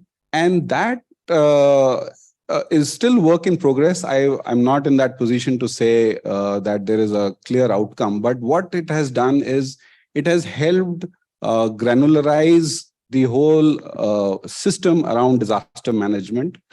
We worked with, for example, with Google Maps to create flood warning systems that could be custom made for every individual cluster and household. So while we use Google Maps, so it uses satellite data, but it could also pick up the terrain data, which was crowdsourced from a particular area. And there it could convert that into a very, very specific narrowcast warning that could be reached out. And we use the local platform of citizens to then make sure that people act on those warnings. So I think that kind of combinations have worked. We are now looking at a lot of discussion today on data. So we are now trying to build these disaster wallets, which are able to record at household level again, what kind of losses people are facing. Often what is apparent is not what is real. We tried this experiment in Silchar city in Kachar district in Assam last year, which, as you know, was suffering from floods, very sudden floods. And it turned out that, the kind of secondary, tertiary losses that people face never get recorded. And as a result, like Vishwanath said, the framing of the problem becomes an issue in itself. And I think that's where technology can help us, look at scale and look at the vulnerability and the resilience at household level. So, yeah, let me stop here. Great, fantastic. And I have lots more questions to ask, but I'll just ask you all to wrap up with one question and a 2-minute response to that. Given basically the climate sort of urgency we are in and, what needs to happen, what is the one thing or the lowest hanging fruit that you would think that cities, communities can do within the current framework of governance without sort of upsetting status quo, so to speak? What can they do to ensure sort of individual and community resilience? And perhaps, Dr. Gupta, I'll start with you. We'll go this way this time. Yeah, I think I've seen the advantages of leveraging citizen strengths in these areas. Unfortunately, we have not demystified the climate science enough for people to be mobilized for action. And so that's where I would want to invest our energies as a starting point. Demystifying climate science. Right. Fantastic. Thank you. And I would think those people, having gained the knowledge of it, then talk about the natural infrastructure that you have in cities and become a voice for it, at times resist it, as he suggests that in Dharamshala, people could get the zonation done again. So that kind of a pressure needs to build up. So the demand for action has to build up, and advocacy is the way to do it. So the lowest hanging fruit in terms of business, what I would say is to next day, tomorrow, someone from Pollution Control Board gives a letter to 4 companies requesting, saying that your fresh water purchase by some few tankers of recycled water. That can be done tomorrow, and they have all the authority which can be done tomorrow. In terms of what as a city, whole India, what as a city can do is when now if you go stand in a silk board signal, we see 3 red lights, right? Instead of that, above that, we have a small dashboard saying that Kaveri water available is this much, your local catchment is this much. See, this is what Australia did. Australia did 10 years ahead. So you don't put pressure on crisis to the people, you put pressure on data to the people. I think from government, if we focus there, then we have better benefit than pushing people to crisis. So technically speaking, I think cities and citizens should look at groundwater more seriously, especially shallow aquifer, which is the project that Tara was mentioning. I think cities have no sense of how much groundwater is available, what is the quantity, quality that can be harvested, and citizens don't have a sense of it. If they start looking seriously at it, I think they will be contributing a lot to both water security as well as overcoming climate crisis. Thank you. And maybe I'm just looking at the low-hanging fruit. I would look at ownership and being part of the solution. So as Mr. Vishwanath talked about how we could have an ecosystem approach, where we're looking at the basin level and looking at the trees and the forests. So you have communities in all these areas where we're looking at it, and TNC is also working on another program, which is very much based exactly the way we have an ecosystem approach to how to look at water. And clearly the way it will be a success is when each individual knows what is it for me, how am I responsible and how am I part of the solution, from the tribals in the normal areas to the agricultural community to the citizens in cities. So I think there would be needing the ownership is something that is an opportunity and a solution. They are part of the solution. Fantastic. So basically demystifying data, advocacy, looking at campaigns, basically, because what you were saying, and Dr. Vanchesharan, you're talking about ownership and sort of community rallying around this and feeling a sense of, the belonging and being part of the solution. Great. Thank you so much. So with this, I will now open it up for questions. And I'll also ask Veena, can you join the dais for this open Q&A?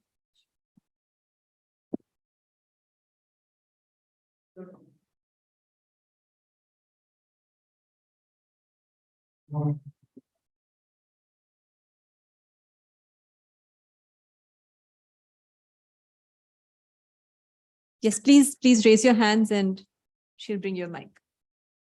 If you could just state your name and ask your question. Hi, my name is Mrinal Mathur. I'm with Arrow. I have a question for you, sir. You'd mentioned that Google Maps, through that we had crowdsourced information on disaster and flood warning alert. And frankly, I did a little bit of research on that. I had to give a lecture in Ambedkar University, and they wanted to learn a bit about flood disaster management. And I used to work for Environment Agency of the UK when I was there, and they have a huge flood warning system. And I sort of went back and researched that and looked at what they had. The flood warning of there comes to the citizens at their very doorstep level. They have that much detail.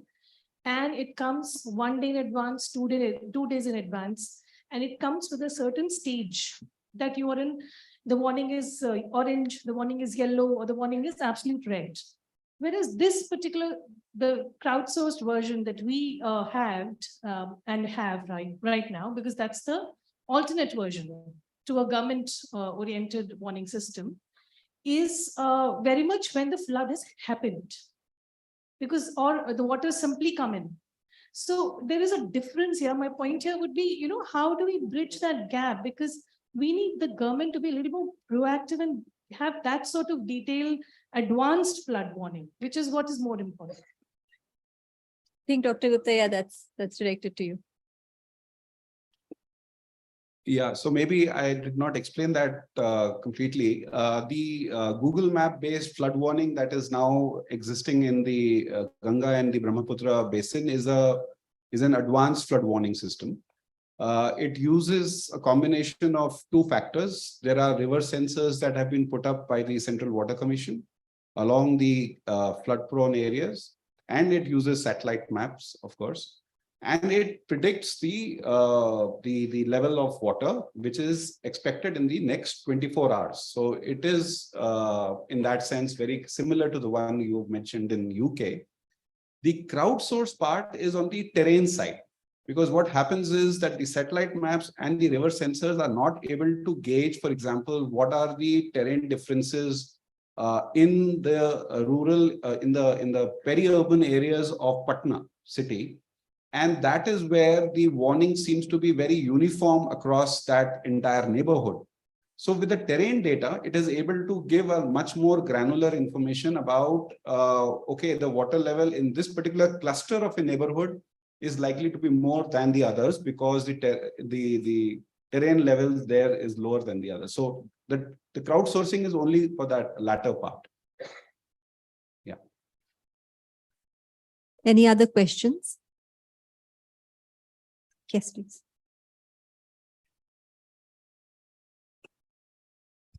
So water is largely managed by the state today. While all of us consume it, we put in energy, effort into trying to draw it out for ourselves. There are huge governance issues around water. You mentioned the Kaveri catchment. Kodagu came pretty close to having a drought this year. We wouldn't be able to draw from it if we do not take charge of governance of the catchment there. My lake, when it gets rejuvenated, the wastewater that arrives at the lake is bypassed and sent to the lake downstream. Right? I do not take responsibility for it. So am I, as a citizen, responsible for consumption and bypass all the wastewater issues? How does governance need to change for water resilience in the coming decades? Samir, are you directing this to anyone in particular? Not particularly, but we should hear free to answer.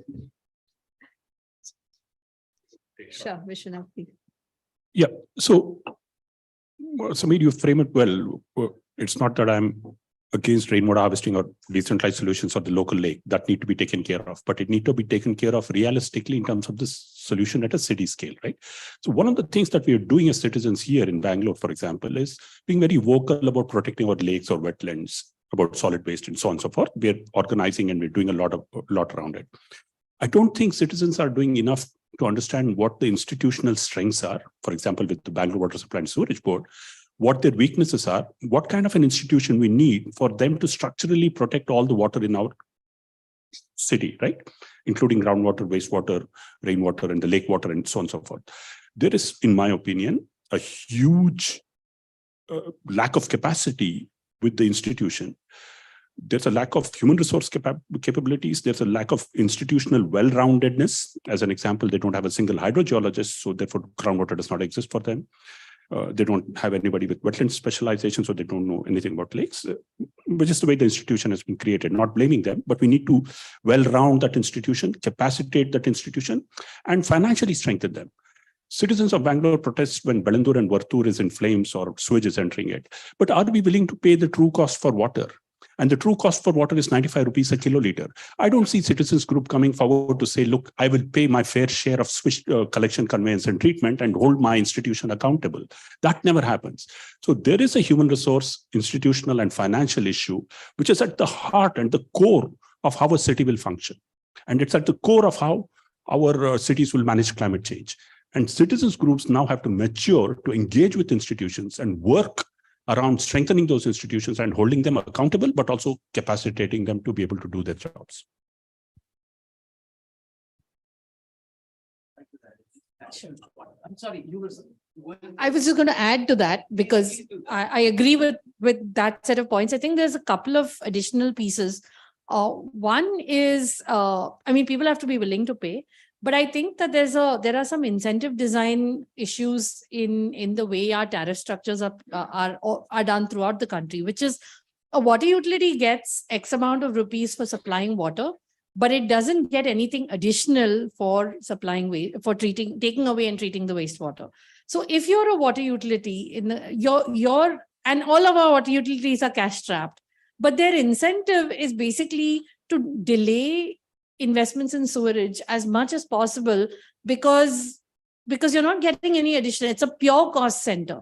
This is not necessarily the way tariff design is done everywhere else in the world. If you look at a lot of the US utilities, there's a separate wastewater utility which actually gets paid for developing it. And so right now, if I had to change only one thing, I would say that is one thing I would change, which is to see whether if you could make water utilities get additional revenue to take away the water, and how you structure it. There are many, many different ways to do that. The second thing that I would say is what Vikas said earlier, which I thought is worth repeating, which is there's a lot of ambiguities in the way certain policies and regulations are written, which makes it difficult for players to come in and actually do it because they're always afraid that they're going to get slapped with a fine. So one example is on the wastewater reuse side. For players that are engaged in wastewater reuse, there's a lot of ambiguities on what's allowed and what's not allowed because standards are not set, so on and so forth. And to be honest, some of this is done deliberately because when you keep laws vague, then it creates opportunities for rent seeking also. So there are reasons, structural reasons why that happens. We don't like to say it on these diocese, but it's important for us to. That's what our partners on the ground tell us. Resident welfare associations grumble about this. People who are in the private sector who are trying to solution, they grumble about this. So if we have increased clarity in regulations such that you don't leave them deliberately ambiguous and then align incentives better, I think those would help. Thank you. Since I come from the government, everything is so exciting that you are left thinking all the time. But just one factual thing for your information, for all citizens in this country, the number of people who are serving the population, take example of the state, we are about 6.5 crore, and in the government, we are 5 lakh. Right? You understand how many vacancies are there. I'm talking about institutions, their capacity to respond to what you're saying. If we look at the developed countries, the 7.5% of population. In our case, we are saying less than 1%. They are 7.5% trying to address those public issues, and hence London can afford, or UK does provide that warning on your doorsteps X number of days in advance. If you look at Scandinavian countries, such percentages between 20 and 25. So in this country, what falls on you, you try to just address it or push it aside. There is reason for everything. So we in government, say suppose my personal experience, I'm not talking on behalf of the government, gradually I have stopped asking question, why does it so happen? Question to me is, it happens like this, now you think what can be done, right? It's question of human psychology and the way we behave. When we ask, when can we ask question? Who do we ask question? And when we do not ask questions. So all that complexity also comes into this, but climate change is a real issue. We must deal with it.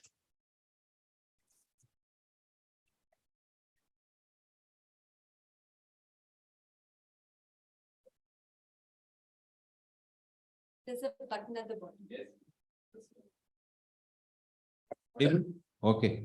Right. One important point I think we missed is that sand quarrying that is happening all over India in most of the rivers, and rivers sand is the highest one. And with the urbanization, with the construction activity, sand is the only material that we are using. Of course, rubber sand and other sand now being used, but it's very, very minor. And that will lead to disappearing of the rivers. That is one issue. And how we have to address it. That is one policy which I want to bring to the this allied group. And another point what Dr. Sharmaji has added, when people who are working in the government sector and the other people who are just with the other sectors and all, trying to highlight the issues and trying to find out solutions and all, The most important problem in the government sector is the experts are very less, and there are jack of all experts. He is the jack of all. Suppose in the urban local body, if you take the engineer has to write, he should be a stormwater drainage expert, sewerage expert, water supply expert, electricity expert, road expert, everybody.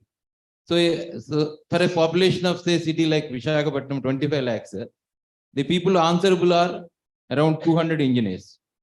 That too, even less.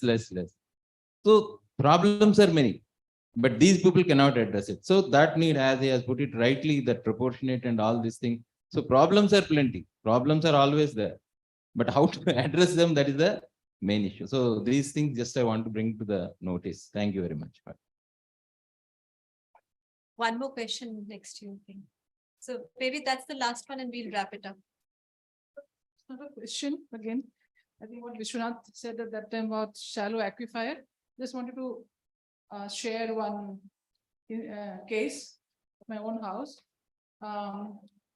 We have a 4.5 acres of land in which in 1/2 acre is my house, and we made a shallow, bore of only 123 feet, and we got 1/2 inch of water. That was in 2007. And in this whole other area, we have 1 acre park where we did a 650 feet deep because other people are not agreeing that in such a shallow thing we can get water, and we got 2.5 inch water there. And then there's other apartments now are coming in. Now, today, there are 2 more bores that have happened because apartments, some development have happened. Except for mine, all 3 are not working. Because I have been recharging this 123 feet, because it's my own. And all of those, when they go down, all the aquifer in the water sources are connected because it goes like that. So 800, 600 or whatever. So what has happened now is that it's a 4.5 acres and we were the landowners. So I have fed all these trees on 4.5 acres and we have more than 500 trees on that one plot. And these are all from that 123 feet. And this year I had some tankers I had to have because of some problem. Last year also, I had not a single tanker ever I have used from 2008. I shifted there, and this is 2023. I have been water free. All these years, BWSSB right now we had a BDA approval of the layout, but the pipes are coming now. And we all know that it was told it will come in 2015. It never came. It came now. So what I think what is meant is we as individuals have to take actions at our own point first. We start with our own backyard, in our own house, in our own bathrooms and things to start doing it. I think that cumulative action by each and every human being probably will be the solution. The climate solutions can actually happen. And that goes for everything, disaster management, everything for that matter, electricity. It has to start from there. The moment we do that, I think, in my opinion, that's the solution that would be. Great. Thank you so much, ma'am. And with this, we come to the end of the panel discussion. Thank you all so very much for joining us today. And if everyone could just step off the stage for a picture. Thank you.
Good evening, everybody.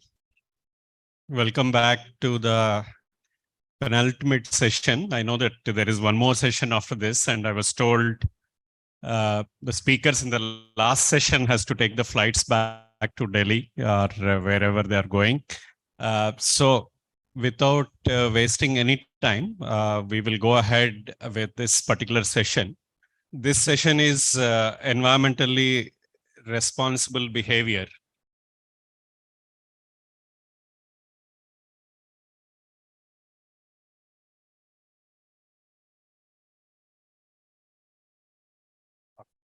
So, my name is Imani Kumar. I'm a Regional Director with ICLEI ICLEI South Asia and also the Deputy Secretary General with ICLEI Local Governments for Sustainability. It's a city association all over the world, like C40. We work very closely on various activities between us. But just to give you the context, I think the last question in the last session, the ma'am sitting at that place, she said that it all should start with the individuals. I think that's the best context setting for us, for all of us. And we are taking this session on the environmentally responsible behavior. So how each individual can be responsible, how each individual can contribute to address the climate change issues, or how the communities can address this climate change issues, how organizations can, how industries can be responsible to address the climate change issues. I don't want to take too much of time, but I think every point, every sector, what we talked about since morning, either it can be transport or it can be waste, or it can be forests, or it can be water, wastewater, buildings, energy, what you consume, all the sectors which have a responsibility for each individual, which has a responsibility for communities, responsibility for the industries. Everybody has to contribute so that we can address the climate change issues on that. So this particular session, we will look into what is the research happening on that, or what are the insights, what are the good practices. And I just want all my panelists and the speakers, maybe if they can give us one example which can be taken by each and every person sitting in this room, and they can take back as this is what I will do from here today. And maybe they will go back and tell their families, their communities, and their industries, their institutions on that. So we will start with our first panelist, our first speaker, Dr. Soumya Swaminathan. She is the former chief scientist. She's joining us from online. She's chairperson, MS Swaminathan Research Foundation, and former chief scientist, World Health Organization. Welcome, ma'am. Thanks for joining us. And the floor is yours, ma'am. Thank you. Good afternoon. And I hope you can hear me all right. Cities is where a lot of the action is happening and will continue to happen. And we know that cities not only contribute 80%, to the world's GDP, but they also contribute the most to carbon emissions. And the rate at which cities are growing, especially in the developing world, in Africa, Asia, Latin America, there is a challenge, but also an opportunity here to do things differently and ensure that we can live, in cities that are livable.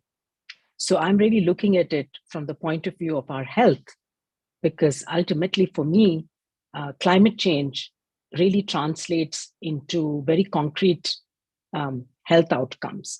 And the other way around is also true, that you can create solutions which are win-win, which are good for the environment as well as good for health.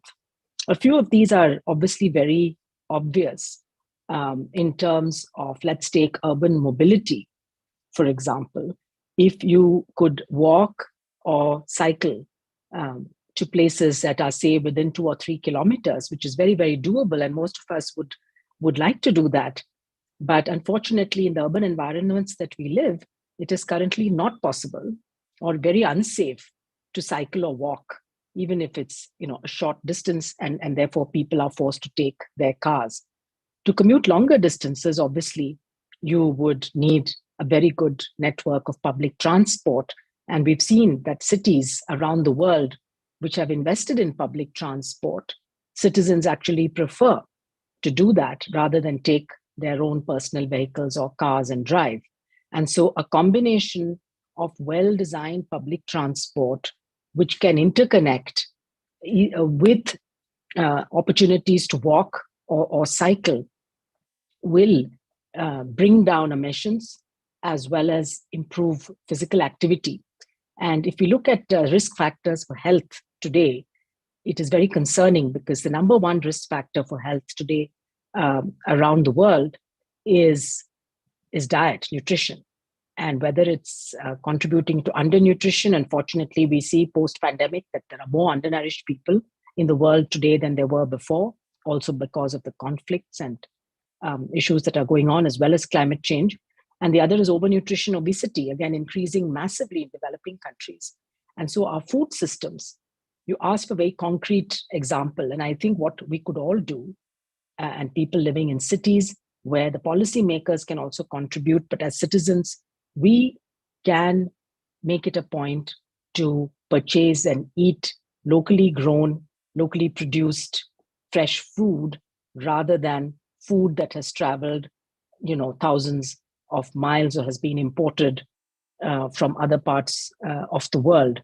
That itself will go a long way in reducing carbon emissions, but also supporting local farmers and supporting more of peri-urban agriculture and horticulture.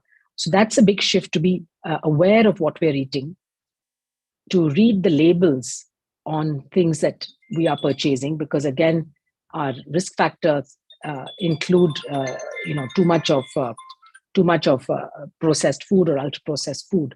And so paying attention to what we eat, but again, behavior change has to be supported by the right policy interventions. And so if I'm somebody who cannot afford to buy fruits and vegetables, which are good for me, and instead rely on a very carbohydrate dense diet, then I will really look to policymakers to make available affordable, healthy diet, healthy food. And this is true all over the world. In high-income countries as well, you find that the poorest people eat the unhealthiest food because of affordability. So I think urban mobility, food system, and the third area I'd like to highlight is air pollution, which again is a huge problem growing in the developing world. We know that 95% of the world's population today lives in cities and in areas which have air quality that does not meet the WHO standards. And in many parts of the world where we live, the air quality standards are 5, 6, 10 times the upper limit of the WHO standard. And so this has huge impacts on our health, not just on the respiratory system, but on all of our organ systems. And in many countries, of course, the indoor air pollution, because of solid fuel use, also contributes to ill health, particularly of women and children. And therefore, indoor and outdoor air pollution both need to be tackled. And cities, again, are the place where this needs to begin, because again, a lot of the emissions are happening in cities, and a lot of the changes that are made can have big impacts. Raising awareness is also important, but I think these three areas are what I would like to highlight in terms of our day-to-day lives, in terms of impacts on health as well as the environment. So anything we can do to improve urban mobility, to reduce the use of individual cars and increase our physical activity, and of course greening and using things like cooling roof. We saw recently one of the states in India, Telangana, announced a cool roof policy. I thought that was a very good example to follow, and there are various ways in which one can reduce the impacts of heat, which are of course growing day by day, and most of us are going to be facing rising heat. But all of these are interlinked, and therefore I think the opportunity here is to look for these kinds of solutions which are win-win. Of course, they need investments, but these investments are going to pay back many times over in terms of the good health of the population. So I will stop there. Thanks. Back to you.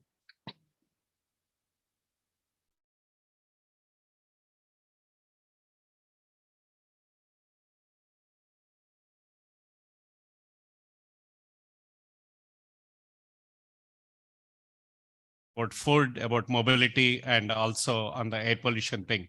Thanks a lot for your contribution. I hope people will follow, maybe not to use their personal vehicles, and they will follow their public transport systems. Actually, even recently, Prime Minister is talking about, Honorable Prime Minister, the discussion should start from the dining tables and not the conference tables. So I think maybe what you eat is also very important. And it has a factor on the climate change issues on that. So thank you. Thanks a lot. And our next speaker is Ms. Divya Sharma. Divya is Executive Director of Climate Group. And in this capacity, she leads a team of professionals who work with businesses and governments around critical systems on climate action, ranging from industries, transport, energy, and built environment. Divya is an international climate expert and urban development expert, specializing in climate resilience and urban development planning with almost 20 years of experience in India and internationally. May I invite Divya to take the floor, please?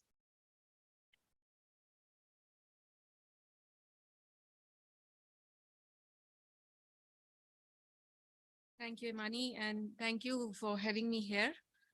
Good evening, everyone. It's a pleasure to be here, and I've been listening to all the sessions today. There's so much that has been discussed. I think if it will be a big task for C40 and ICLEI to kind of document some of these great speakers and sessions that we have had today. I was asked to speak about the type of work that we are doing, particularly role of businesses and subnational governments in climate action. And that is what we do at Climate Group.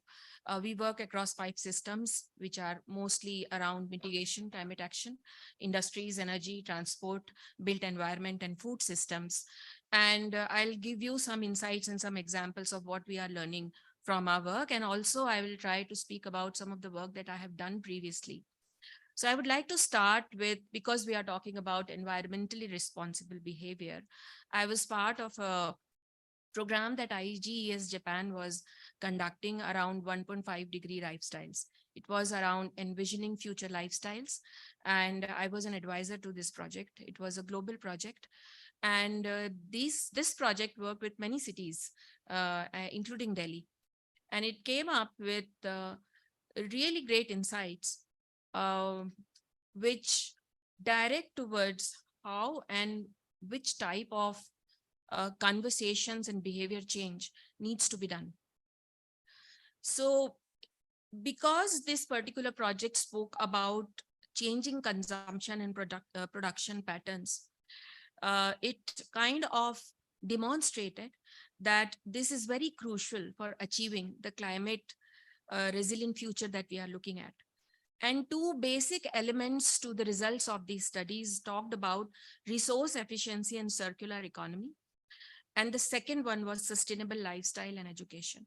And on the first part, the study actually talked about functions of public bodies and public and private interventions to look at resource efficiency and circular economy and basically to promote it. And the second was sustainable lifestyles and education, awareness, to look at some of the solutions to ways to change the way we have been looking at our behavior that impacts the environment. So that's where the role of community comes into picture. The highlight of the study was that the decarbonized lifestyles will depend on supportive mechanisms from government as well as businesses, in addition to the willingness of individuals to change some of the behavior.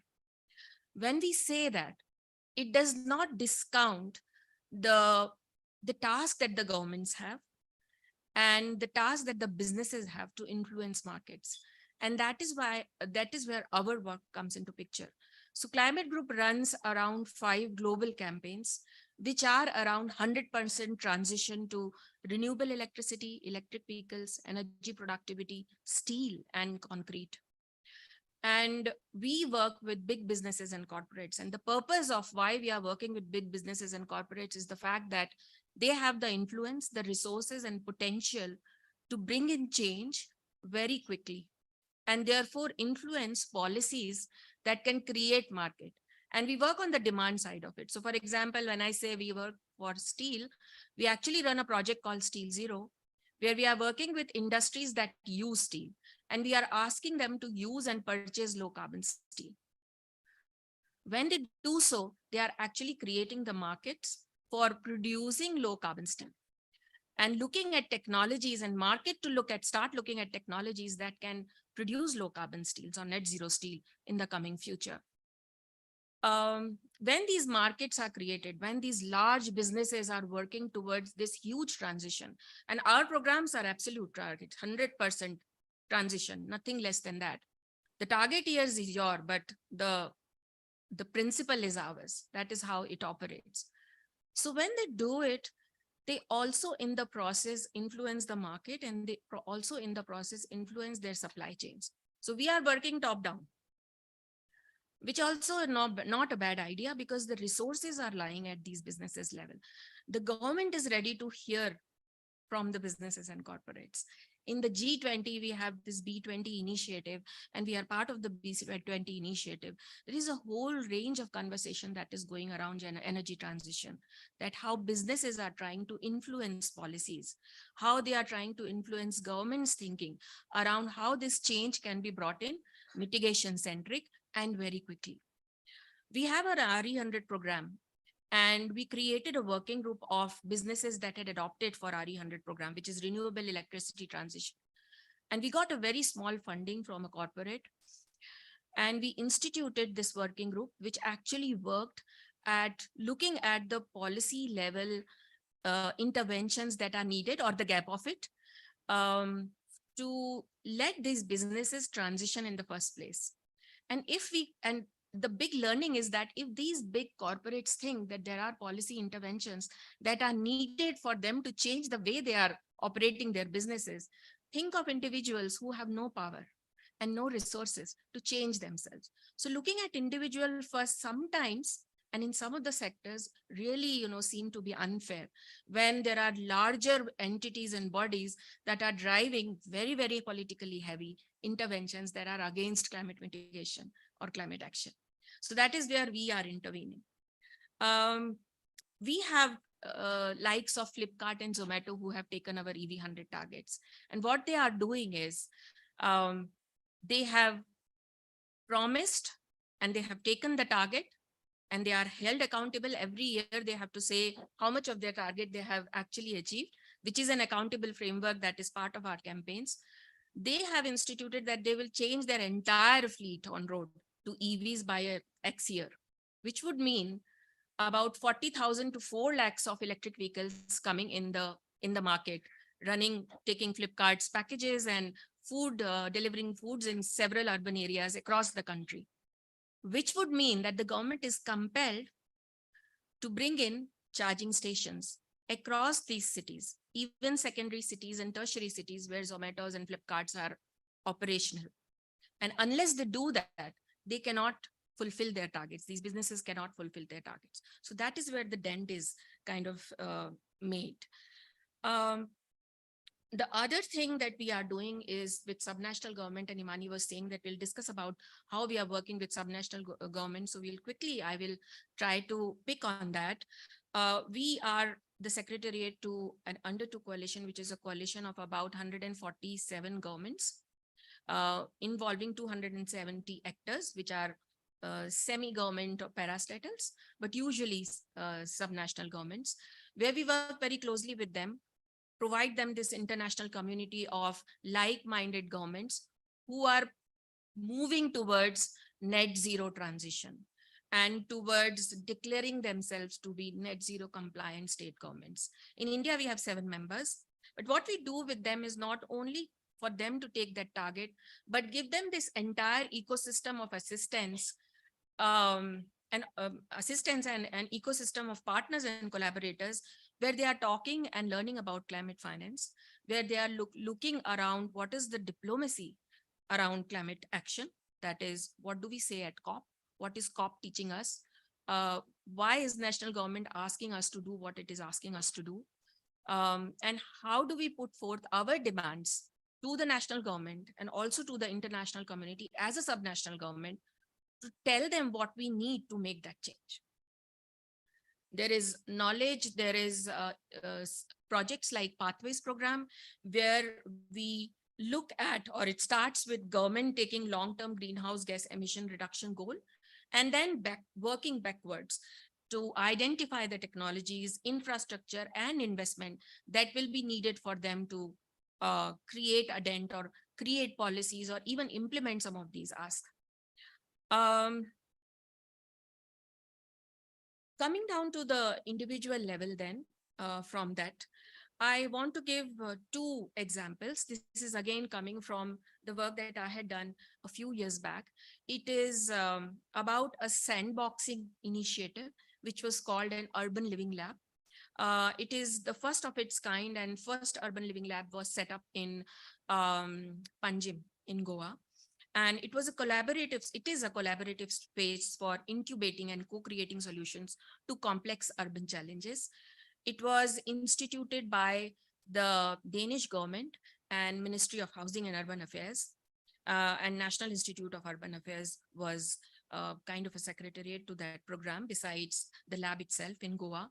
And the purpose was to create spaces that bring together policymakers, city governments, residents, and researchers and institutions to collaborate around some of these smaller, so to say, day-to-day problems of urban areas, not only around environment and climate, but also about how urban systems function, how an urban area functions, and therefore how the citizens of the urban areas are impacted by some of those.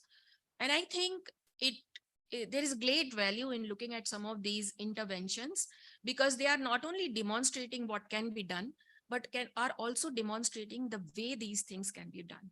Because government at the end of it, and I was asked to look at how permanent systems can be created within the government. And what I have learned is that rather than looking at permanent systems, we should look at creating iterative systems within the government that are open to some of these channels that are living and live around the government system itself. So that kind of collaboration between government, between CSOs, between researchers, between startups, incubators, coming together with the government to co-create some of these solutions is something that is needed and is the want of them. And last point is about one single intervention that I really wanted to speak about. I have just heard about it, and it briefly touched upon the work that we were doing around Urban Living Lab, is an initiative called Safety Pin. It's an initiative I really have personal liking about, because one, I'm a female, I travel a lot alone, and this is about making cities much safer. And I know it does not deal with climate or anything like that, but it definitely deals with how sensitively we deal with some of these subject matters. Even climate, even environmental sensitivity about our lifestyles, all of these things taken together lead to, and this is a good example because here, the intervention itself, looking at collecting data, crowdsourcing data, looking at safety audits of certain areas in a city and looking at how safe these cities are and informing the general public, particularly women, girls and ladies, as to how can they maneuver past some of these areas, what is the safety network that is around it, and how safe these areas are.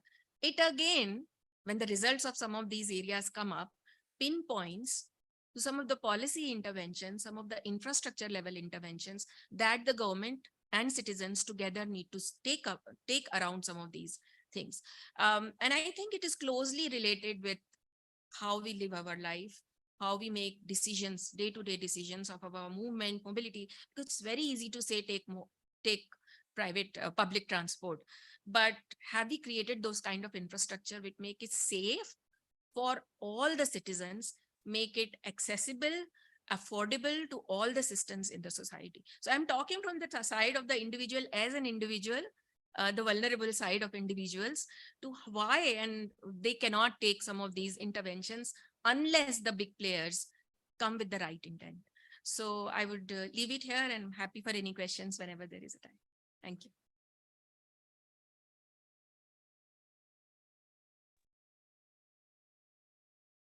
Thank you, Divya.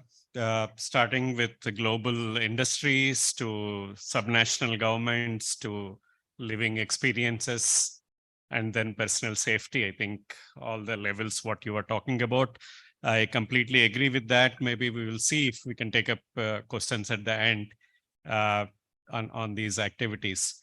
I was also, I think Mr. Kunal Kumar was also talking about like why people do more cycling in Copenhagen rather than here in India, depending on like what it matters for them. And the same point what Divya is talking about, like whether is it safe, is it environmentally feasible for the people to travel by public transport or by cycling or by not using their personal vehicles. I think that's whether we need to have the atmosphere we need to create the facilities. I think I don't know how the industries will if all the Flipkart and Zomatos will start using the personal way using the e-vehicles, whether that services will be provided or not by the government. We have to see also on those things. Thank you. Thanks for all your interventions.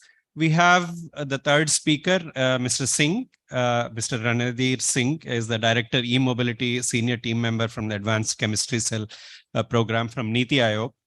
He's supposed to be here in person, but unfortunately he's gone to some other venue that was told, and he joined us online. Mr. Singh, can you hear us? Yes. Yeah, the floor is yours, sir. Thank you very much. So, first of all, as you rightly said, I was supposed to be there, but the Bangalore traffic as well as some confusion. Nevertheless, I have been asked to share some of the success stories and the challenges faced in promoting and implementing environmentally responsible behavior, especially to reduce emissions from the transport sector through EVs. So, the promotion and the implementation of environmentally responsible behaviors, especially to reduce emissions from the transport sector, is a complex and a challenging task that requires collective efforts of various stakeholders. One of the most effective strategies is to achieve this goal through the adoption of the electric mobility and alternate fuels also. Now we are also talking about the hydrogen and others, but there have been several success stories in promotion of and implementation of EVs. In fact, the biggest factor which, the collectively helps us to achieve this environmentally responsive behavior is through the public transport. And that is what, in fact, we are trying to do. The world's biggest electric bus tender, which was finalized in India for 5,500 plus buses. It has already been finalized. The prices which has been discovered through this tender are one of the least, and in fact they compete directly with the ICE vehicles.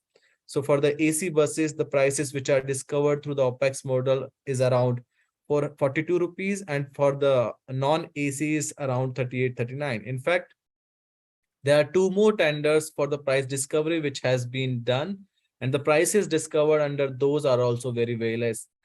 What this signifies? This signifies two important things. One is, now industry is ready to actually make a total change from the public transport perspective. In addition to this, the SRTU, the state road transport units, the companies which are running this, the dealers, the operators, they are also ready to do the behavioral change among them, so that twin impact happens. One is the impact on the the climate, and the second impact is also on their profitability. The EVs, as you rightly say, they are not only emit less at the tailpipe, but over the life of the entire vehicle also, the emissions are quite less. This is one example wherein we have taken the leap in terms of the change in the behavior of the regulators, the users, industry people, who are now transitioning their manufacturing to these new age vehicles. In fact, initially, if you see, and in fact, till the last year, the traditional manufacturers were not producing the vehicles in the EV sector. In fact, almost all the entire EV journey has been led and being propagated through the startups, be it two-wheeler segment, three-wheeler segment, four-wheeler segment, everyone. As far as the commercial vehicles and the buses are concerned, that is the area wherein a lot of investment is required, and it's still the total cost of ownership parity has not been achieved.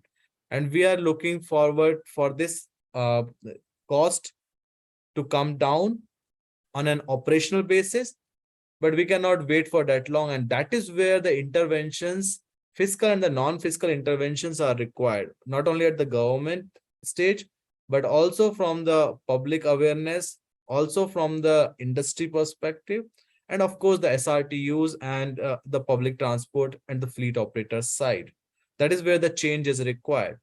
In fact, today there was also an inauguration by the Log9, the first indigenized cell manufacturing. And the one good point which was discussed there is not only we should target the low tailpipe emissions so that the climate impact can be minimized in the urban areas, but also we should target about the component level manufacturing of these vehicles at the from the emission side. So, for example, not and everything is being manufactured in our country. Almost 40 to 50% of the EV is being at the value level is being imported. Why? Because all cells are being imported right now. Some of the companies are also importing the electric motors. Some of the companies are in fact importing the entire electric drivetrain. And what is who has done the analysis that the supply chain which has been established by them, whether that is something which is emission wise the least emission supply chain and the most feasible, or that is the supply chain which is only the least cost competitive. That means if they have the three options, out of the three options, let's say there is one option wherein the quality is also good, and the emission side, they are less in the emission. In fact, wherever the emissions are less, currently the cost increases because of the newer technology and the high capex investment. But as we move forward and the volume increases, this cost goes down. And that is what is most of the companies are experiencing. So ESG translating to the economies of scale, translating to the gain in terms of the capital. So this is what the overall change which is happening and which is also required for even for the traditional manufacturers. And that is where the consumer awareness and also the sensitization at the lowermost level in the government also required. If somebody wants to, right now, let's say you have purchased the vehicle and you are living in a condominium and you have the two-wheeler, you need the charging plug point at least in your parking area. And if it is not available, then the society or the apartment, that they should actually have the flexibility to provide this to you. But currently what we have seen is some of the existing the apartments, RWAs and all, either they are not aware is one thing, and the second thing is the local administration, the municipalities and all are also not aware what has to be done, what tariff rate has to be applied for these type of charging points, right? So for those things to happen, we need the sensitization at the municipality level. And that is where the capacity building part comes. Capacity building of not only the think tanks, people working on ground, the government officers, but also drivers and other people, charge point operators. So for this, what we are doing is with one organization, we have actually divided the country into the 4 parts, and the 4 different capacity building programs we are running along with the government. We have started with with Guwahati, and that is where the sensitization program has been kickstarted, and soon it will propel to other parts also. The next part comes from the the responsible behavior side is what are the challenges in this? What are the challenges in implementing the awareness as well as educating the people about the EVs? Many people are not even aware that they have the low operating cost and the zero emissions. In fact, there was one case wherein the Ather vehicle was, Ather's EV vehicle, one person was driving and he has been given a challan for the PUC. Such things clearly show that the sensitization at the lowermost level has not reached, and that is where a lot of work needs to be done. One more point comes that the sectors like the energy, transport, water management, the behavioral change for the climate actions can only be initiated by the cities. That is what the thinking right now is, but that is not the right thing. It requires the intervention at all levels. Intervention at the rural area level, state government level, central government level, and the synergization of the policies and efforts has to be done to transform these things. For example, one thing which can be done is the implementing the carbon pricing. It is an effective policy tool, in fact, to incentivize carbon reduction. And it has been done now, and it's gaining the popularity. By placing a price on carbon emissions, it encourages industries and individuals to reduce their carbon footprint. The state and the central government. This one at this time, I think we are running late, and just inform him that. So, yeah.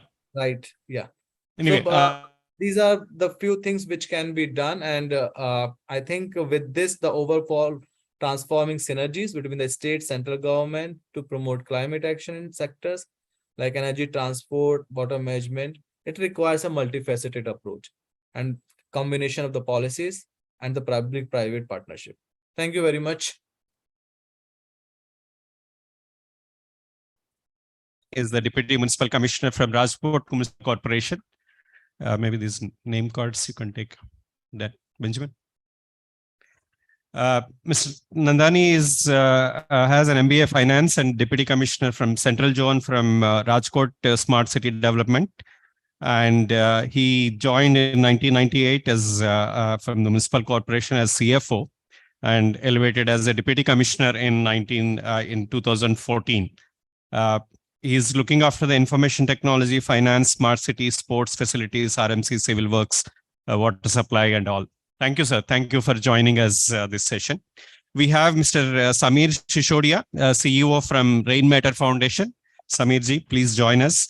Samir heads the Rainmatter Foundation and does deep dives in buildings, a robust network of climate organizations with strategic application of funding and grants program. He left his long career in the tech industry a decade ago and partly moved to the Coorg to experiment with sustainable farm collectives and his personal passion, regenerating in soil and forests. Thank you, Mr. Samir, for joining us. We have Ms. Anjali Ravi Kumar, Chief of Sustainability from Zomato. Anjali is a sustainable policy and partnership specialist who helps companies grow by designing and implementing programs for social, environmental, and business impact. She works with the diverse teams internally and externally and helps them on the sustainability initiatives. Thank you, Ms. Anjali, for joining us. We have Mr. Vivek Chandran, Director, Climate Insights and Cities from Shakti Sustainable Energy Foundation. Please join us. Vivek has an extensive expertise working on policies related to low carbon growth, electrification of transportation, clean air, city climate action, and street designs, etc. Previously, Vivek worked with C40 and also at the Jaipur Smart Cities Limited. He is from the CEPT University and has also worked with WRI Embark on Agenda and Bangalore Infrastructure Development Corporation. Thank you, Vivek, for joining us. We have, the last but not least, Mrs. Siddharth Hande, CEO from Kabadiwala Connect. Siddharth handles a development sector specialist based in Chennai in India. He is a GIS expert experienced in delivering high-quality data-driven research. He has also held leadership roles in various projects related to the urban governance, sustainability, and the environment. Thank you all for joining this session.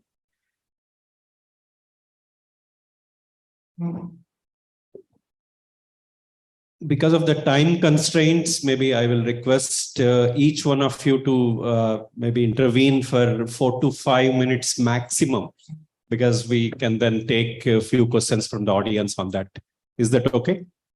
Thank you. Thanks for your cooperation. So maybe I'll start with Mr. Chetan Nandani. Sir, I think you are the Deputy Commissioner at the city who handles the city activities. So what are you doing at the city level on the environmentally behavioral response from the citizen side as well as from the corporation side?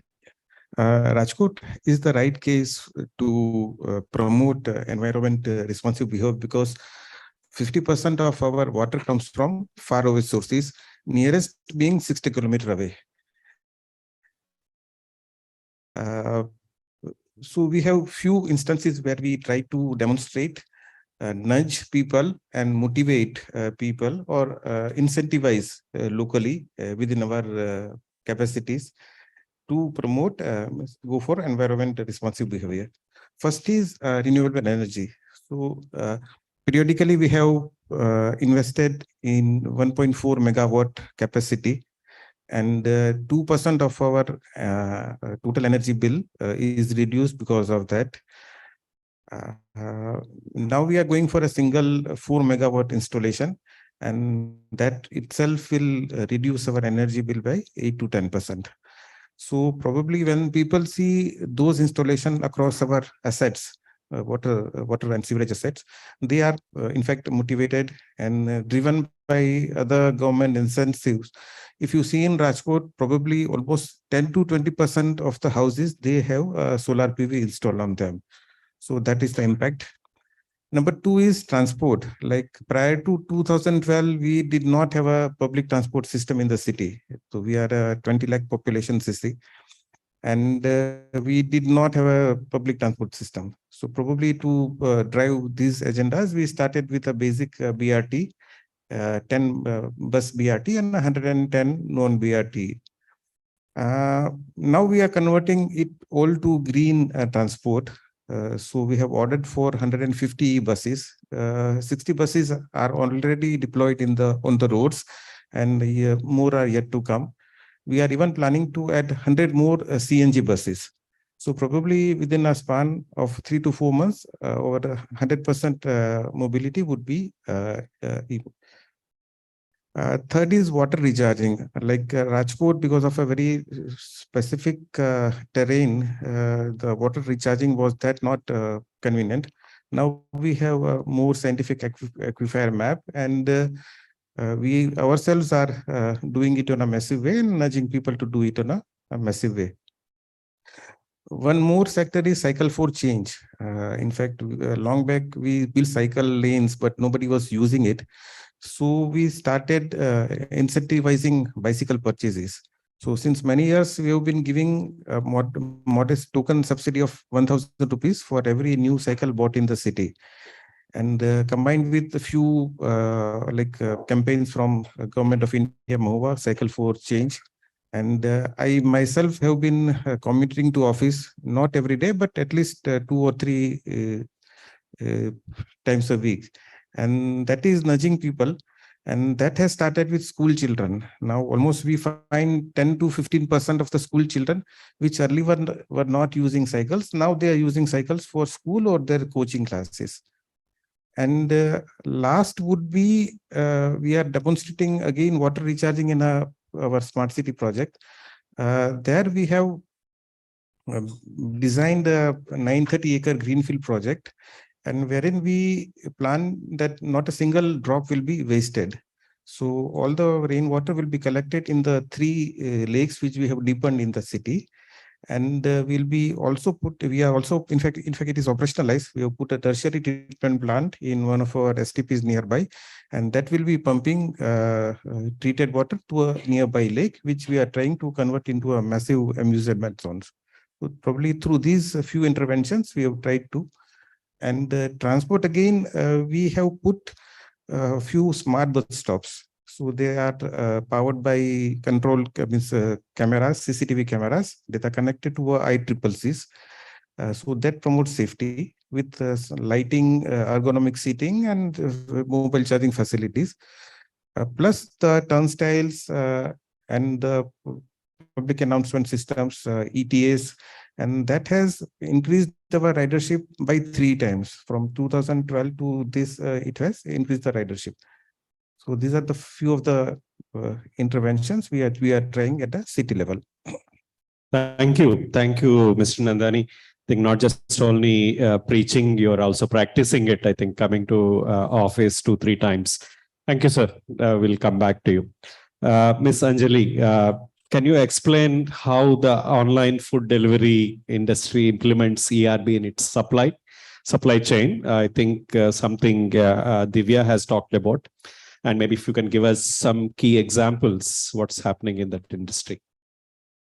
Okay, I should start by asking how many Swiggy loyalists in the room.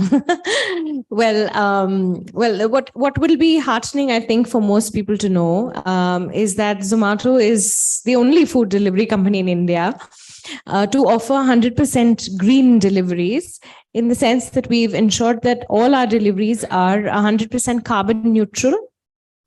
So all the emissions from all deliveries, including emissions from our own office operations, etc., have been neutralized through investments in renewable energy projects. We also have made a very massive commitment towards emission reduction by joining the Climate Group's EV100 initiative. So we have, and why this is a significant commitment is because actually we don't own our last mile delivery fleet. We operate with a network, through a network of 3.5 lakh delivery partners across the country. It is this fleet, and it's a constantly changing fleet. About 1 million people will onboard themselves with Zomato as delivery partners in order for us to maintain that fleet size of 3.5 lakh people. And we've made a commitment that every order that is delivered by 2030 will be an EV-based delivery. So it's quite a significant commitment because we have to influence the behavior of that many number of people. The good news is that the two-wheeler EV industry has really, it's growing very rapidly, and we are working with multiple partners to make this happen. So at one level, we are influencing environmentally responsible behavior of delivery partners. In fact, we are hosting, as we speak, a number of EV melas across the country for our partners. The third way in which your deliveries are green is that all these deliveries are 100% plastic neutral. And so we've made, again, a massive commitment to ensuring that all the plastic associated with your Zomato delivery we will recycle 100% of the equivalent weight of plastic. Now, what that does is that it actually creates an incentive for waste pickers and municipal waste systems to actually collect waste that is typically not picked up because it has no value otherwise. And so this year we've just completed recycling 20,000 metric tons of plastic waste collected from across the country. And now we're trying to convert that into a program to encourage recycling among households as well as students. So again, in advance for Earth Day, we've installed recycled benches made out of recycled plastic in prominent colleges in Delhi University. And we're encouraging students to create content around that. So if in summary, I think the role of Zomato and a brand like Zomato is to really make environmentally responsible behavior accessible and easily understood and aspirational. And I'm hoping that we're doing a better job at that than most others. Thank you, Ms. Anjali. Thanks. We'll come back if they have any questions. Mrs. Samir, you are heading, I think, one of the philanthropists also. So what is the role of a private sector and maybe philanthropists to promote ERB and what policies could be useful to accelerate their support? That's a very large question. Needs more than 4 minutes. So I think as a organization looking at the climate problem holistically, so we do acknowledge the role of every individual at every level. It's not just in your capacity as an individual at your home, but in your circle of influence, irrespective of what role you play in society. I mean, if you're a senior bureaucrat, you can influence a lot of work in your department. If you're working with Zomato, you can influence a lot of work in your operations, right? You can do it at the level of your RWA. So, like the UN Secretary General recently said, it's everything, everywhere, all at once, right? But I think preceding this is a large imagination of what this change looks like, and that's a role we need to play as governments, as policy, as media, as people who are working in the space, technologists, thought leaders. Can we create this larger imagination of a very different set of activities, organizations, technologies, which looks very different from where it is today? If it was not the same 100 years earlier, why do we assume it will be the same? Why are we looking only at changing energy and not all the functions itself? Because all of these functions didn't exist in 1920, right? Can we imagine a completely different set of methods, technologies, organizational structures, and so on and so forth, that is truly, how should I say, biodiversity biased or ecology biased, right? Unless we have that imagination, because the problem of climate change came from the last 50 trillion bad trade-offs, right? It came from the trade-off of setting the temperature of this room at a particular number, and it could have been 2 degrees higher with none of us noticing it. So it's when we're picking cycling or we're picking a particular form of delivery, you should use Infinity Box. We invested in them, right? Oh, great, yeah. Or any of the hundreds of choices we make every day, we are making trade-offs. Can we make slightly better trade-offs tomorrow at every level? When we are choosing to get water from the Kaveri 100 kilometers away or 60 kilometers away, right? We're making a trade-off. A 10% substitution through rainwater harvesting reduces the impact of that trade-off by actually more than 10%, right? So it's a question of how do we make these trade-offs available? How do we make them visible? Because sometimes we do them blindly. So sometimes visibility, data, the messaging around it. So it's an all systems approach. You can't really solve it in one little silo, one little bucket, just the energy transition, just food systems, just health, and it tells on everything that we do, right? So at the foundation, I think that's the role we are trying to play, is that we bring the climate problem to everything. It's not, it's a very abstract thing when looked at in isolation, but it's in every geography, every sphere of life, every part of governance. It's not a separate department, right? So it can't be a separate silo and department in our heads and in our lives. So, yeah. Thank you. Now I'll ask maybe Vivek, you work with the Shakti Foundation and you give a lot of funds to people to implement a lot of projects within the cities also. So can you tell us maybe what are the quick wins or long-term strategies a city can take it up for environmentally responsible behavior? Any examples if you have seen from your projects? Sure.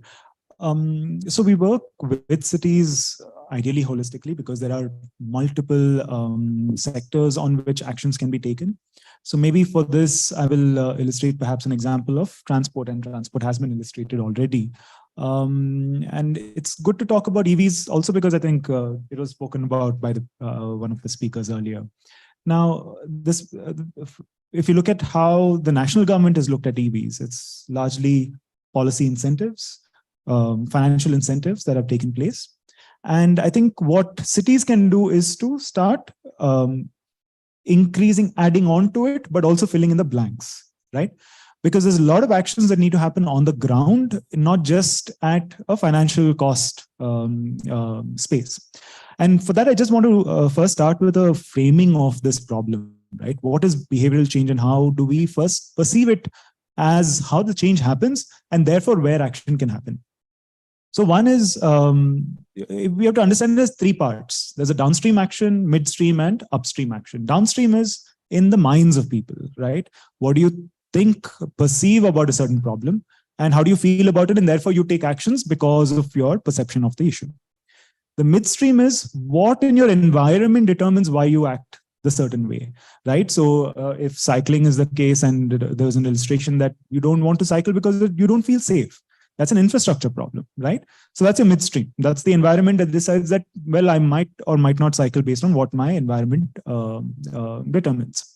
The upstream is what caused that cycling track to exist in the first place or not exist in the first place. That's a policy, right? So government has to come out with policies, create and change your environment. So in this illustration, if I were to take EVs, because we've talked about, I think, walking, cycling, public transport for many years with good understanding and good research about what determines people's needs and comforts and what makes them use public transport or walk and cycle. EVs is something new. So let's dwell into that a little further than maybe what FAME can do in reducing your cost. Because yes, FAME can reduce cost, and that's one of the important things that it can do. But as a city, what can you do? Right? So we dwelled into that same problem when working with cities, and we came upon what we think is a holistic strategy that can work, which is clean air zones, right? And this is a way that, one, you are looking at an outcome. Transition your entire fleet at an area level, not only public fleets, but private fleets, at an area level to clean mobility, which could include NMT, but also electric vehicles. And this involves not only passenger vehicles, but also goods vehicles, right? But again, first point, don't set short-term targets. Set long-term targets, set 15-year targets, let's say, and start working immediately. So that would be number one. So what is a quick win? Setting the target itself is a sort of quick win because you're sending signals to everybody. The person who lives in your area, your commercial businesses as well, saying, hey, this transition has to happen. So that's number one. We cannot force a transition on anybody. It will not happen then. There will be resistance. It will not work, right? So that's number one. So how do we formulate a plan? Those are the kind of work that we do with cities. The second is ensure that you bridge those gaps. So just having a plan is not good enough. What are those gaps that are filled? And again, a very good illustration that Ranadeep was taking was in your RWAs, if there is no parking areas, don't have charging infrastructure, why would you even purchase an electric vehicle? So yes, there's a subsidy. You may be aware of the subsidy, may not be aware of the subsidy. Let's put it that way. But if you don't have charging infrastructure, you're never going to purchase that vehicle. Or if it's too much of a pain to go and tell your RWA head, oh, I need charging infrastructure, and then plead and beg and all of that. Who wants to go through all of that? So you simply choose not to do it, right? Not to purchase the vehicle. So you want to take the right decision, but your environment is not enabling of it. And that's why we need policy again to intervene and say, maybe RWAs are mandated, saying so many percentage of your parking has to be electric vehicle, charging infrastructure has to be provided. Then tariffs and other things are being mandated of states already. So they have taken up, some of the policy measures are already there. So the last mile of what it takes to enable your environment to become friendlier, to ensure the uptake of electric vehicles, that will have to be ensured. So that's what we are hoping to do. The last, of course, is the downstream, right? So maybe you have the infrastructure, maybe you have FAME and other schemes that are providing you the money, but you just don't know that this is available to you or this is accessible to you. So that's where a lot of communication will need to come in. A lot of communication, which is also one, starts with an awareness. So cities will have to find out what the major barriers are that their people are facing, and then go with communication that helps that. So I think there are three portions on communication that I just want to touch upon, which I think will be very important. One, guidance. Guide people. So if there is FAME, how do you access FAME? Is Karnataka government might be providing an additional subsidy on electric vehicles, or Bangalore could do that in the future. How do you access them? That's number one. So guidance on accessing them. A lot of myth busting might be required. A lot of people think EVs are more polluting in some cases, or are slower and doesn't have the pickup, which are all actually incorrect, right? So how do you break those myths and perceptions? That's the level at which guidance can be provided. The second is where leadership can come in. So I think Chetan sir said, like, he cycles to work, right? Now that kind of leadership, I think Amitabh Kant set a great precedence where when they went out in a big way and said, we'll popularize EVs, he was one of the first people to have an EV and, went to work on one. So that could be the second, right? And of course, the last is to ensure that there is enough information to access all of these services in terms of labeling or guide. This is a form of guidance, but more from the point of view of where the environment determines your interaction with it. So if there's a charging infrastructure, where is it available? Is there enough information to tell me there's charging infrastructure here or there? There's a map, maybe it's online, put it on a map and people can access it. So that kind of information also needs to be made equally available. I think at these three levels, we're hoping that through the clean air zones kind of initiative, we can work with cities to look at the entire stretch of all of these activities together and therefore plan for it. Thank you. Thank you, Vivek. Mrs. Siddharth, I think you worked on the circular economy and advising some of the governments also. Maybe what is your experience and how can we take ERB more seriously by the governments as well as maybe the industry and also the communities? Sure. Thank you for having me. It's very, very exciting to be here. So maybe what I can do is I can start with a little bit of background of the work that I do. Speak about this particular opportunity we have of being actually leading a kind of circular economy discussion, maybe inject a little bit of excitement around a particular kind of innovation that I'm very excited about when it comes to our cities. And the third, I'd like to end with this kind of topic of what is the individual action.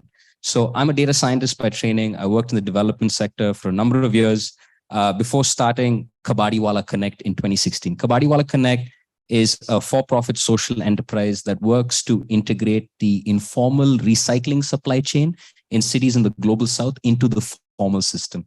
Now, when I say the informal recycling supply chain, when we say informality, we typically only think of one stakeholder that's working, the waste picker.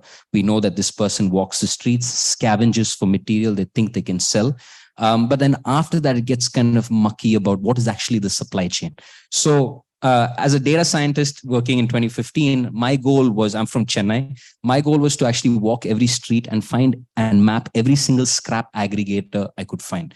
And my essential idea was collecting this data would help me kind of like support effective policy, but also support the interests of recycling companies looking to actually recycle specific kinds of material. It was a really fascinating exercise. We found in Chennai, and now we did some mapping in Indonesia. We've done some mapping in Africa. We're going to Hong Kong this year. We might be going to Cambodia. We actually, in most of these recycling supply chains, we find three stakeholders. We find the waste picker who goes out, picks up material, either walking the street or on a tricycle. Then we find what we call a level 1 aggregator. So these are your small scrap shops in the city, your neighborhood kabadiwala. In Tamil Nadu, they're called Kailan Kades. In Indonesia, they're called lapaks. And I think in Mexico, they're called catadores. And so in Chennai, we found about 2,000 of these guys in the city. And when I wish I could show you a map, but if I showed you a map and I said, are these scrap shops or are they like ATMs or are they, small mom and pop shops? You won't be able to tell the difference. It's actually infrastructure that's available to us who's, these guys are like our invisible recyclers. These folks collect paper, plastic, glass, metal. The survey that we did in Chennai found that they were collecting 27% of the recyclable waste that the city generates. That's 130,000 tons of material every year. That's about $7 to $8 million worth of materials right there.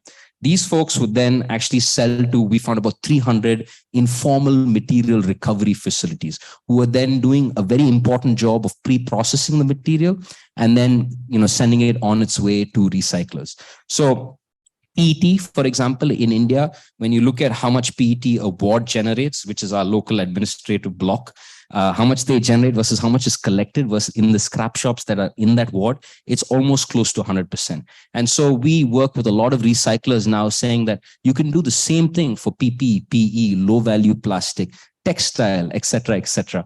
And herein really lies the innovation. I said, I was in Germany for a conference, and I kind of asked that forum, I said, if India, you were to really leverage this informal infrastructure, these small scrap shops, your neighborhood kabadiwalas, and start collecting different types of materials versus, let's say, Berlin doing it, right? Which would be a cheaper intervention? In Berlin, you'd have to put a new bin, for example, and then you start from there. Whereas for us, we're looking at actually a really decentralized supply chain that's actually optimized to collect materials. So for us, I really like one of the things that we speak, to recyclers, to actually big brand owners, but also in the government space, is the opportunity that this supply chain offers us in leading a really kind of like really exciting way of procuring material back from cities.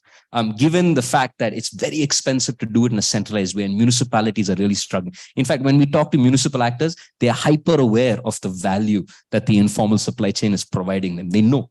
And so they sometimes tell their conservancy workers, okay, go make a little bit of extra money by selling to these kabadiwalas and things like that. So I really want to kind of impose this really exciting opportunity for us to kind of showcase a decentralized model of collection. And one thing that I would end, which is what is the individual action, is segregate your waste, find your local kabadiwala and sell your material there. I'll stop there. Thank you. Thank you. Thank you, Siddharth. I think very good advice. I hope people will take it in the right way and do that. Maybe I'll ask Divya to come here, and we will then pick up a few questions, answers from the audience. That is okay.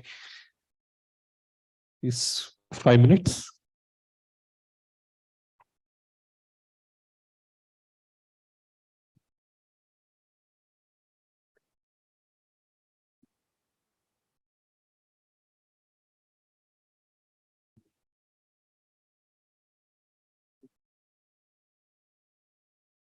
You can take.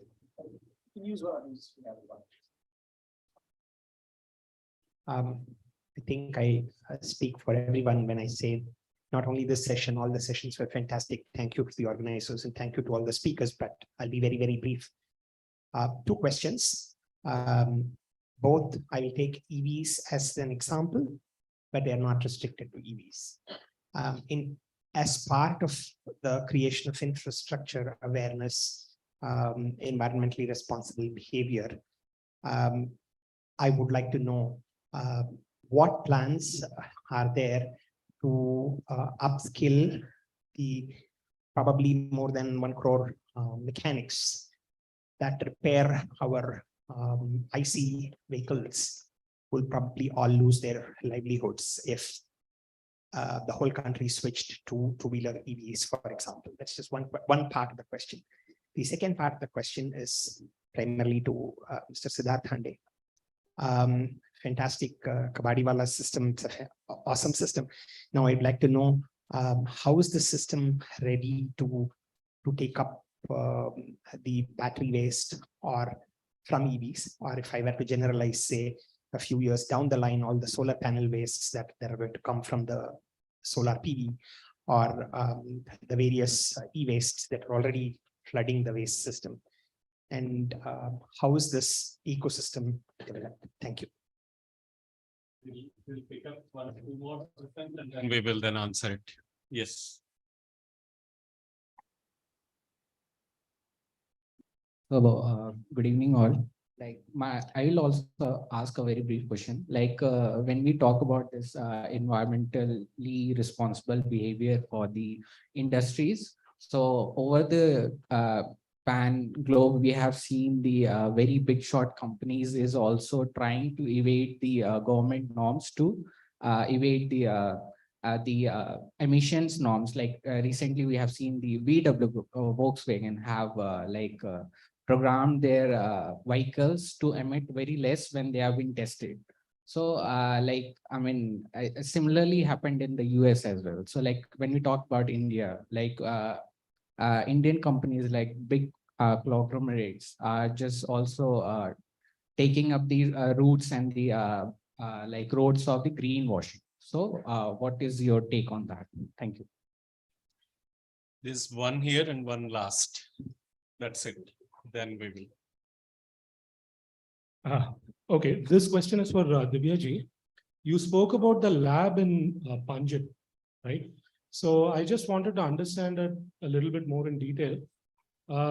You might know that Dutch cities have several living labs, and they have a good ecosystem of university partners, private sector partners, and they've done a lot of experiments on behavioral change or nudges. I wouldn't say change, but nudges in terms of crowds, in terms of traffic, in terms of climate action, and so on, right? So can you explain the Panjim lab and how does it compare with labs in the Netherlands, say? And is this expanding to other cities in India? Okay, last question, ma'am. Yeah, hi, good evening. My question is to Mr. Siddharth. I'm also from Chennai, so I know the work Kabadiwala Connect has been doing, but I would like to know if when we are talking about informal sector, where you've collected data and there are 2,000 plus Kabadiwalas in and around Chennai, have you also formalized them into the system? Have you provided them with the ID or insurance or anything? Is it in the pipeline? Yeah, thank you. Thank you.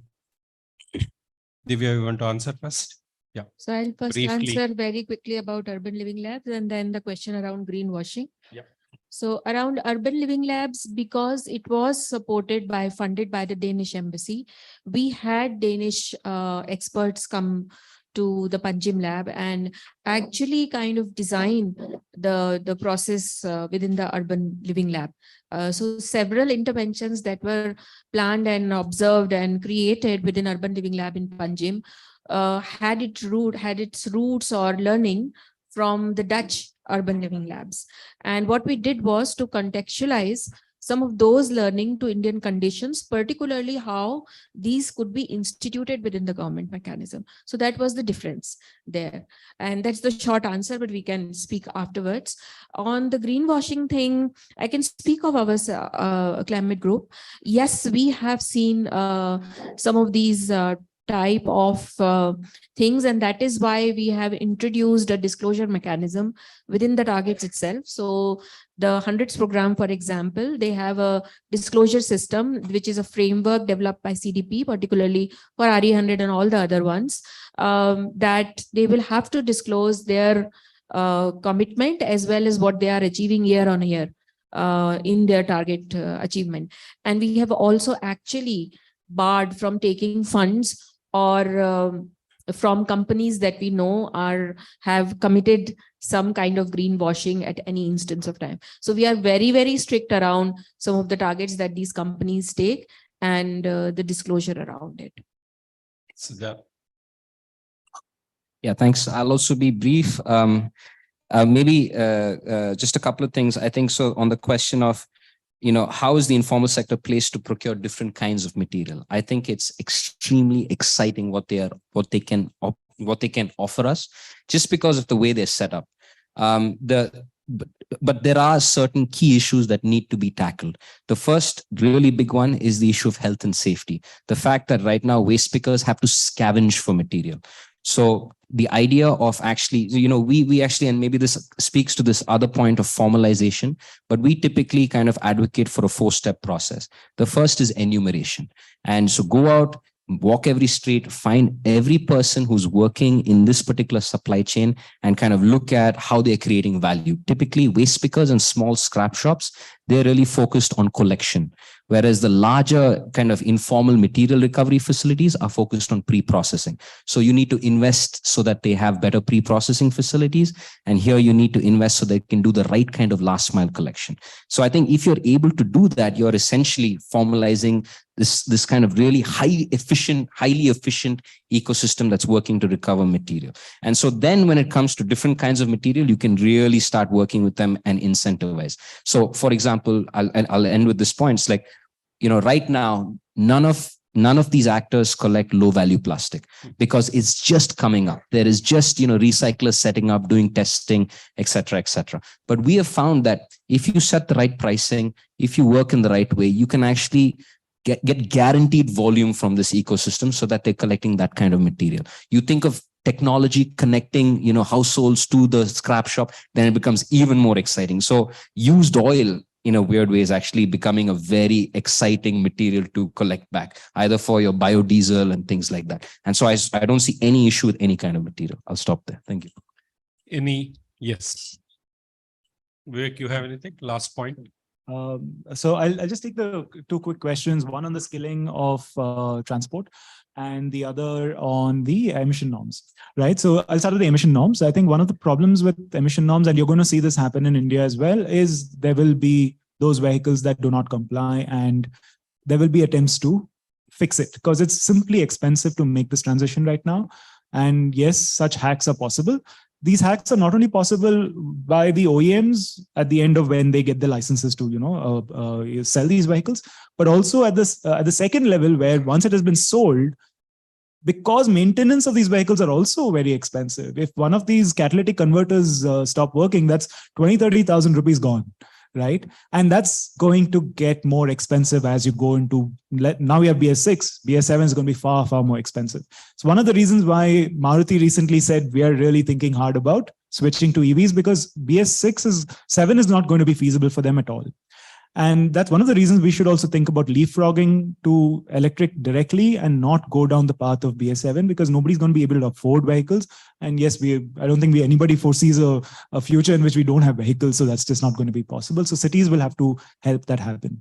On the skilling, absolutely, I think there is a big challenge, but hopefully this transition is not going to happen overnight, thankfully, but it is going to happen. This transition will have to happen, right? Cities can play an important role in this. Again, one is to bring awareness about this transition. Just talk about it. That's one of the parts of the just transition, right?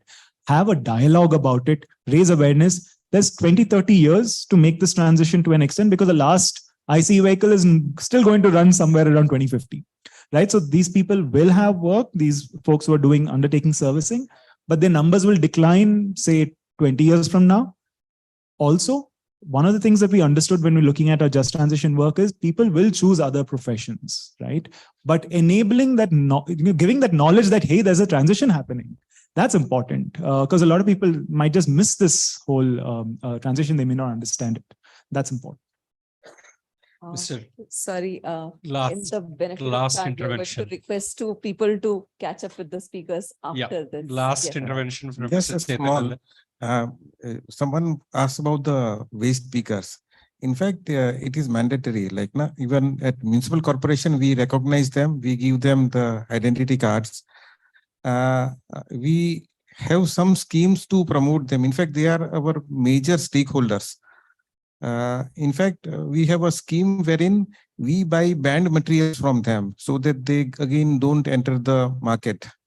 So in fact, they are officially a very big, important stakeholders in our system. Thank you. Thanks a lot to all the panelists and also the speakers from this thing. Thanks also to the organizers for the C40 for providing this opportunity. Thank you. Thanks a lot. Request for a photo, please. Group photo. Yeah.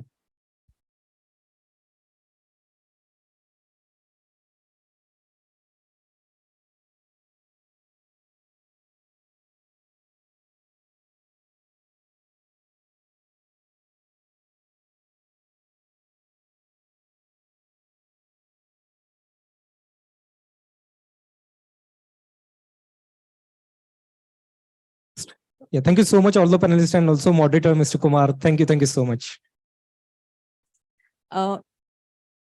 Speakers to please stay. We'll just do the closing session. We are just about to do the closing session. Yeah, thank you.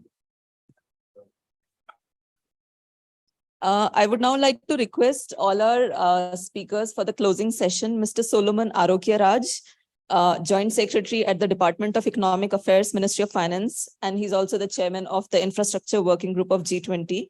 Mr. Shrikant Vishwanathan, CEO, Janagrah Center for Citizenship and Democracy, and Mr. Praveen Chaudhary, Deputy Municipal Commissioner of Ahmedabad, and he's also the Sous Sherpa for Urban 20 this year, as Ahmedabad being the chair city. So we've had a long day of discussion. So without further ado, may I request Mr. Solomon Arogyaraj for his remarks.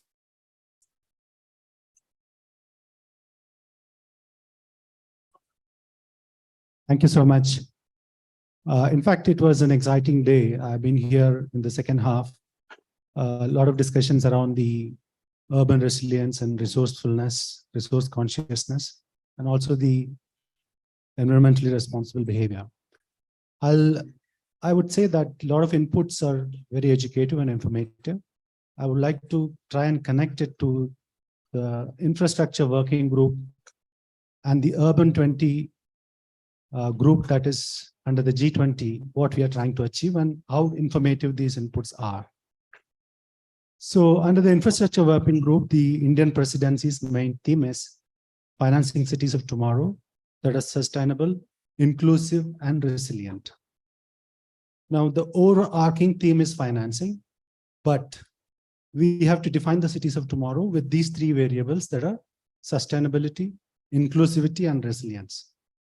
So the theme on the urban resilience and the consciousness on the resource constraints that we face and how we conserve was not only informative, but it brought out a new angle altogether that we just don't bother only about resource conservation, but you need to look at the services or the sources from where the resources are coming.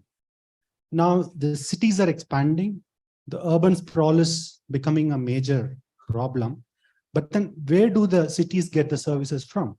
The water is coming from the periphery. The food and the nutrition supply is coming from the rural areas. So unless you are going to have a symbiotic relationship with these bases or the communities, you can be conscious about conserving the resource. But then if you're not conscious about this, you are going to miss a major piece of the puzzle. So that was very eloquently brought out today. So very informative. And regarding the inclusivity again, the communities that are getting affected because of this trend of urbanization or because of the climate change needs to be addressed. Inclusivity, by which we mean that everybody should have equal access to opportunities and services. In an urban setting, it is housing, a water supply, a sanitation, whatever it be. Everybody should get equal opportunity. So that was again brought out during the discussion of how communities are vulnerable for climate change and how cities have to consciously integrate in their planning process to take care of the problems that these communities face. And finally, on the resilience part, the climate change is there. Now, the problem is how aware are we as citizens or the cities that we are already facing this problem. That's the first thing. Before we mainstream the climate action, the awareness that, yes, we have to face it, we are facing it, is more important. Now, unless this awareness is there, we're not going to bother about it. The second part of how do we mainstream climate action is how part of it. We may know why or what does it mean, but then we should know how do we do it. Again, a lot of discussions, including the recent panel, including the issue that was discussed around the informal, waste collection to all the points that was discussed here. It's all informative and very educative to refine these deliverables. But the point is, we are facing, cutting across the all themes, there are two things that emerge. One is climate change. The other one is the energy transition. So in all our discussion, we had 2 meetings of the working group. In all our discussions, these are the 2 things that cut across all the theme, and people want to find solutions. when you want to find solutions, you need investments. Now, that's where the financing becomes the overarching theme when you tackle these three issues. Now, currently, if we see globally, the financing is majorly done by the governments in the public sector, whether it's the federal governments or the state government or the local municipal governments. In the OECD kind of setting, it's about 60%, and the private sector financing is anywhere between 15 to 20%. But then unless we make private sector participation more, sustaining this kind of financing from the public sector is going to be difficult. But there is a challenge. The investment that we need in addressing the climate change and energy transition is not an issue that only a small city or a medium or a larger city face. All of them face this.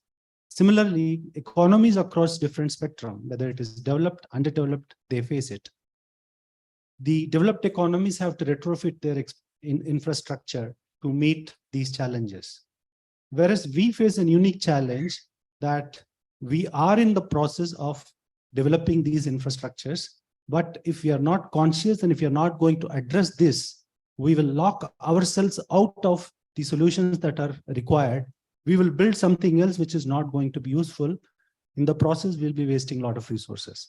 Therefore, there's a lot of creativity that is required in visualizing these kind of scenarios, structuring and financial engineering to unlock the potential of these kind of investments and make them attractive for the private sector. So one good example that we can give is the green bonds and the climate bonds. Globally, there's a lot of demand for such product. Recently, you must be knowing that India came out with a sovereign green bond framework. Under that, we have raised about $2 billion, which goes into the kind of sectors that we all spoke: water, energy, clean energy, all that. But the problem is, do the cities have, especially in the developing economies, have the capacity to understand this and structure projects in such a way that they can attract private finance? Honestly, we don't have. That's a major challenge that we face. So unless we address that capacity challenge and also build governance mechanisms which create trust, contract management abilities, and transparency in the procurement, mobilizing private capital is going to be very difficult because they are very sensitive on the risks and the returns and the consistency of policy that we have to give. If we don't give that facilitative environment, getting private capital into investment into the climate change related and energy transition required, necessitating infrastructure is going to be a difficult task.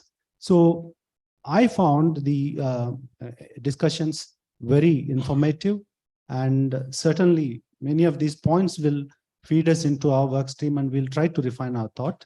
And this is the thought I just wanted to give here, that climate change and energy transition is a theme that is trending across the world, across the major economies, in thinking how do they improve their infrastructure to address these challenges. And private financing is the key thing to meet these kind of infrastructure challenges that people are looking at. Thank you so much.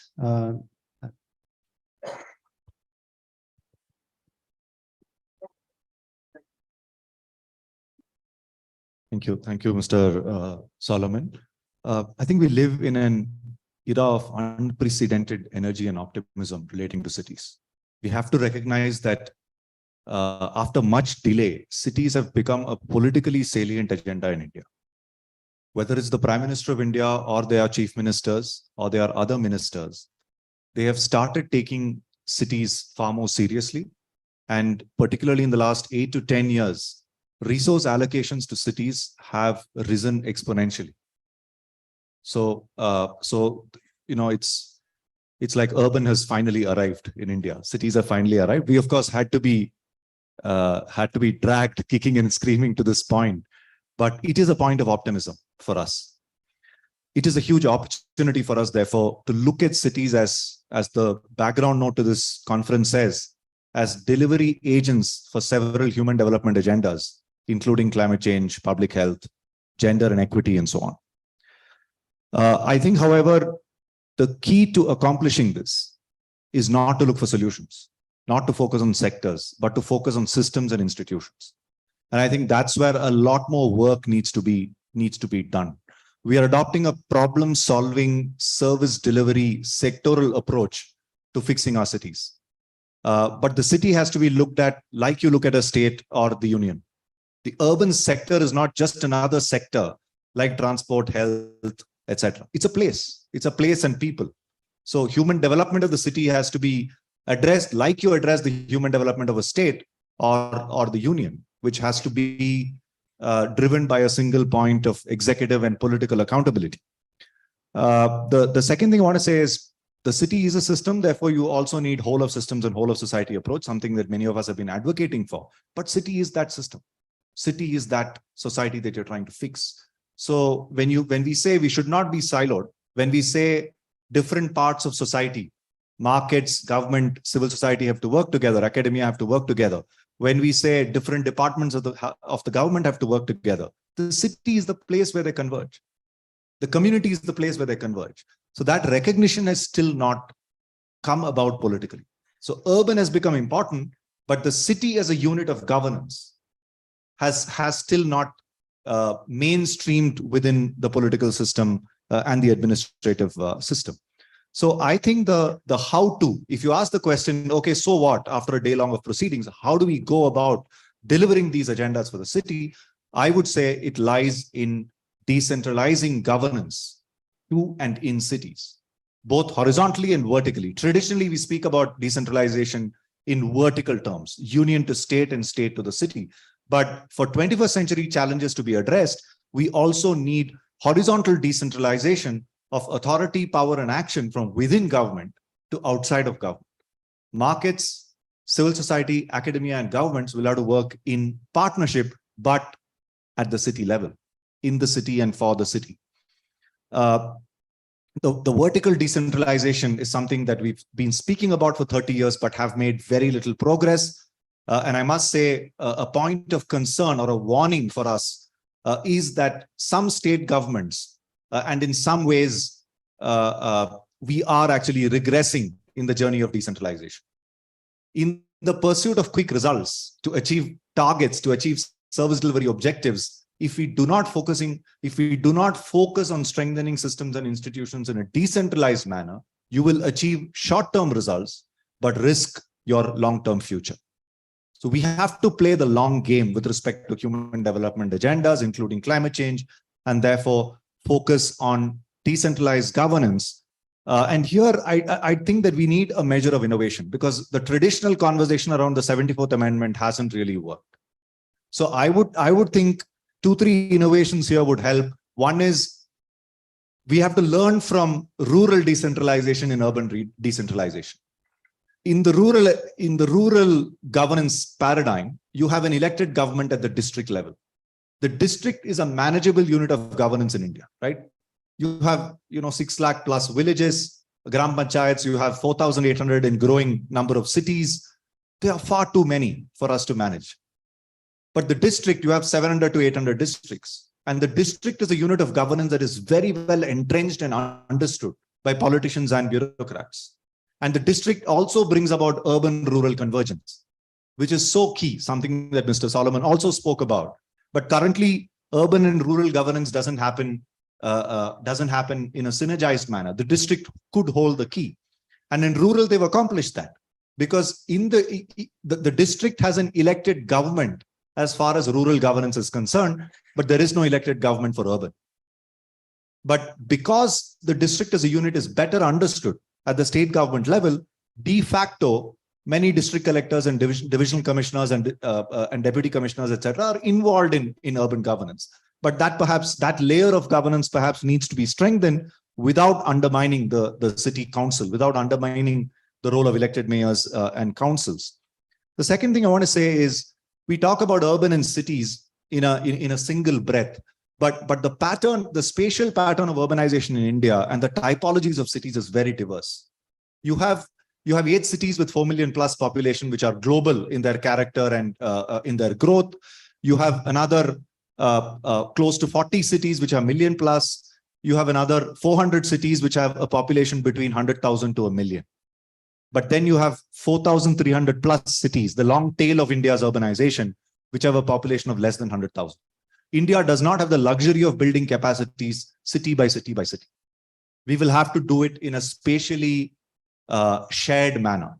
The spatial contiguity of urbanization in India is an advantage that we should leverage, and eventually even between urban and rural. So what I mean by this is a very basic study we did appears to reveal that if you take the 470 odd cities with a population of more than 100,000, keep them at the center of a circle and draw a 60-kilometer radius, 92% of India's urban population, including census towns, which are governed as panchayats, lives in this geography. So if you treat the district as a unit, because these 470 cities are not units of governance, right? I mean, they can't deal with the neighboring panchayats, but the district collector or the divisional commissioner has the required authorities and the understanding. So if you try and solve this problem of 700 to 800 units, which are converged areas, urban and rural, then you're also able to account for the next 20 years of urbanization that happens and the changes in character that will happen within a district.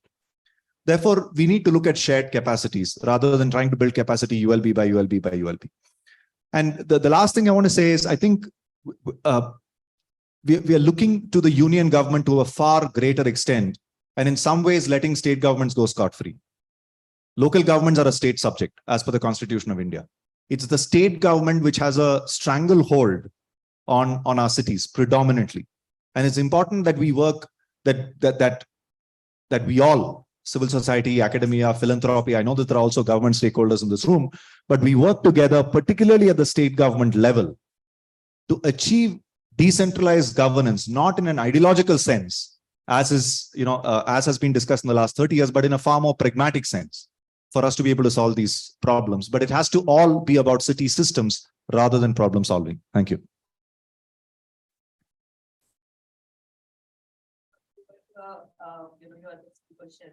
You are the Sherpa from the Urban 20 cities. So, and we are doing this conference under that standard. So,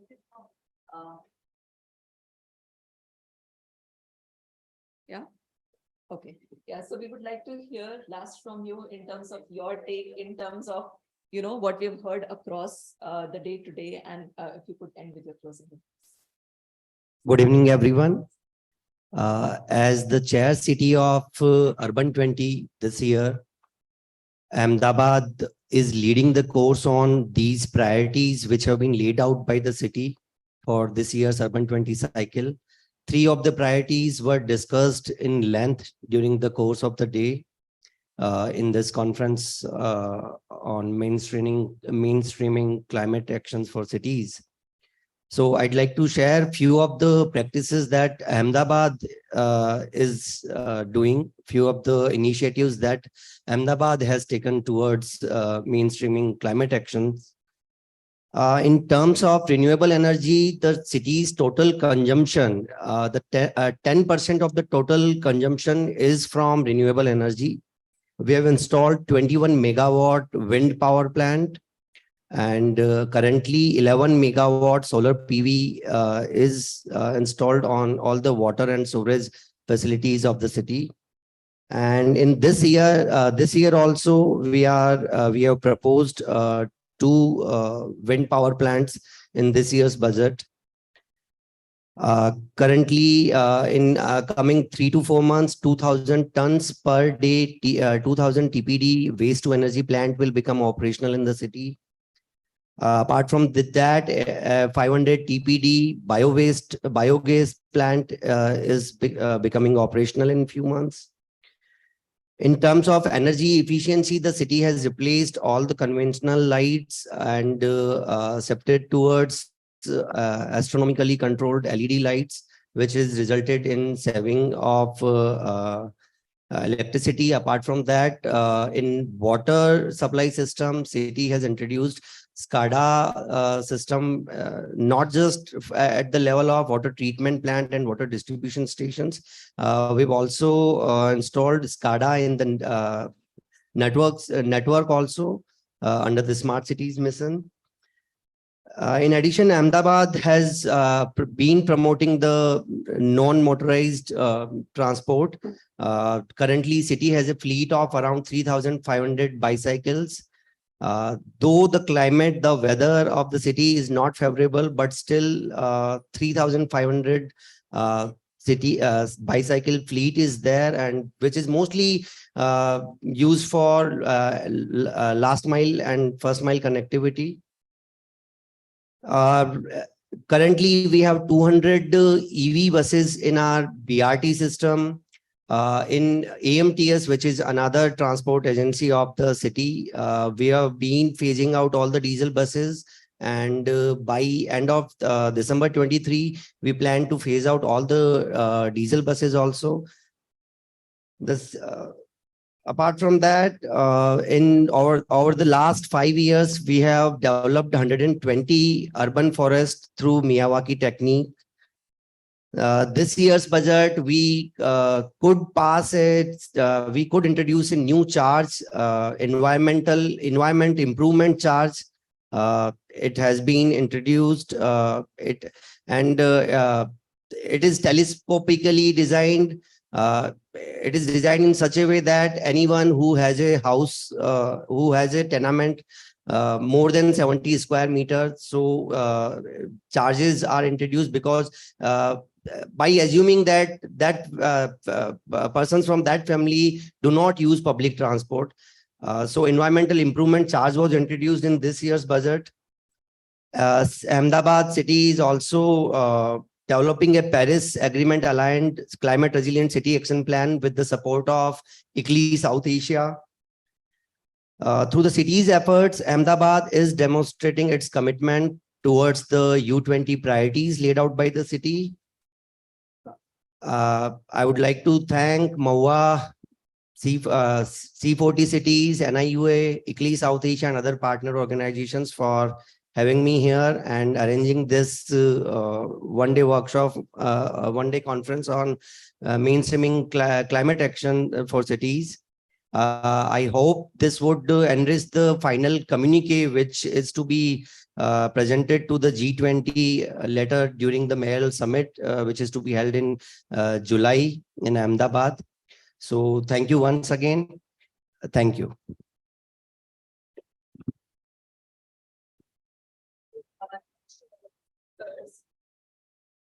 Thank you to all the speakers. And with that, we'll close the session. And I know we've had a very long day and some very insightful closing remarks. So I'll just leave it at that. And just on behalf of C40, I would like to thank all the speakers of this session and the previous sessions, all our participants who have stayed here throughout the day in spite of, such a packed day of sessions, our partners, the Ministry of Housing and Urban Affairs, without, whose support and guidance, this would not have been possible. So thank you, everyone. Have a good evening and, stay safe.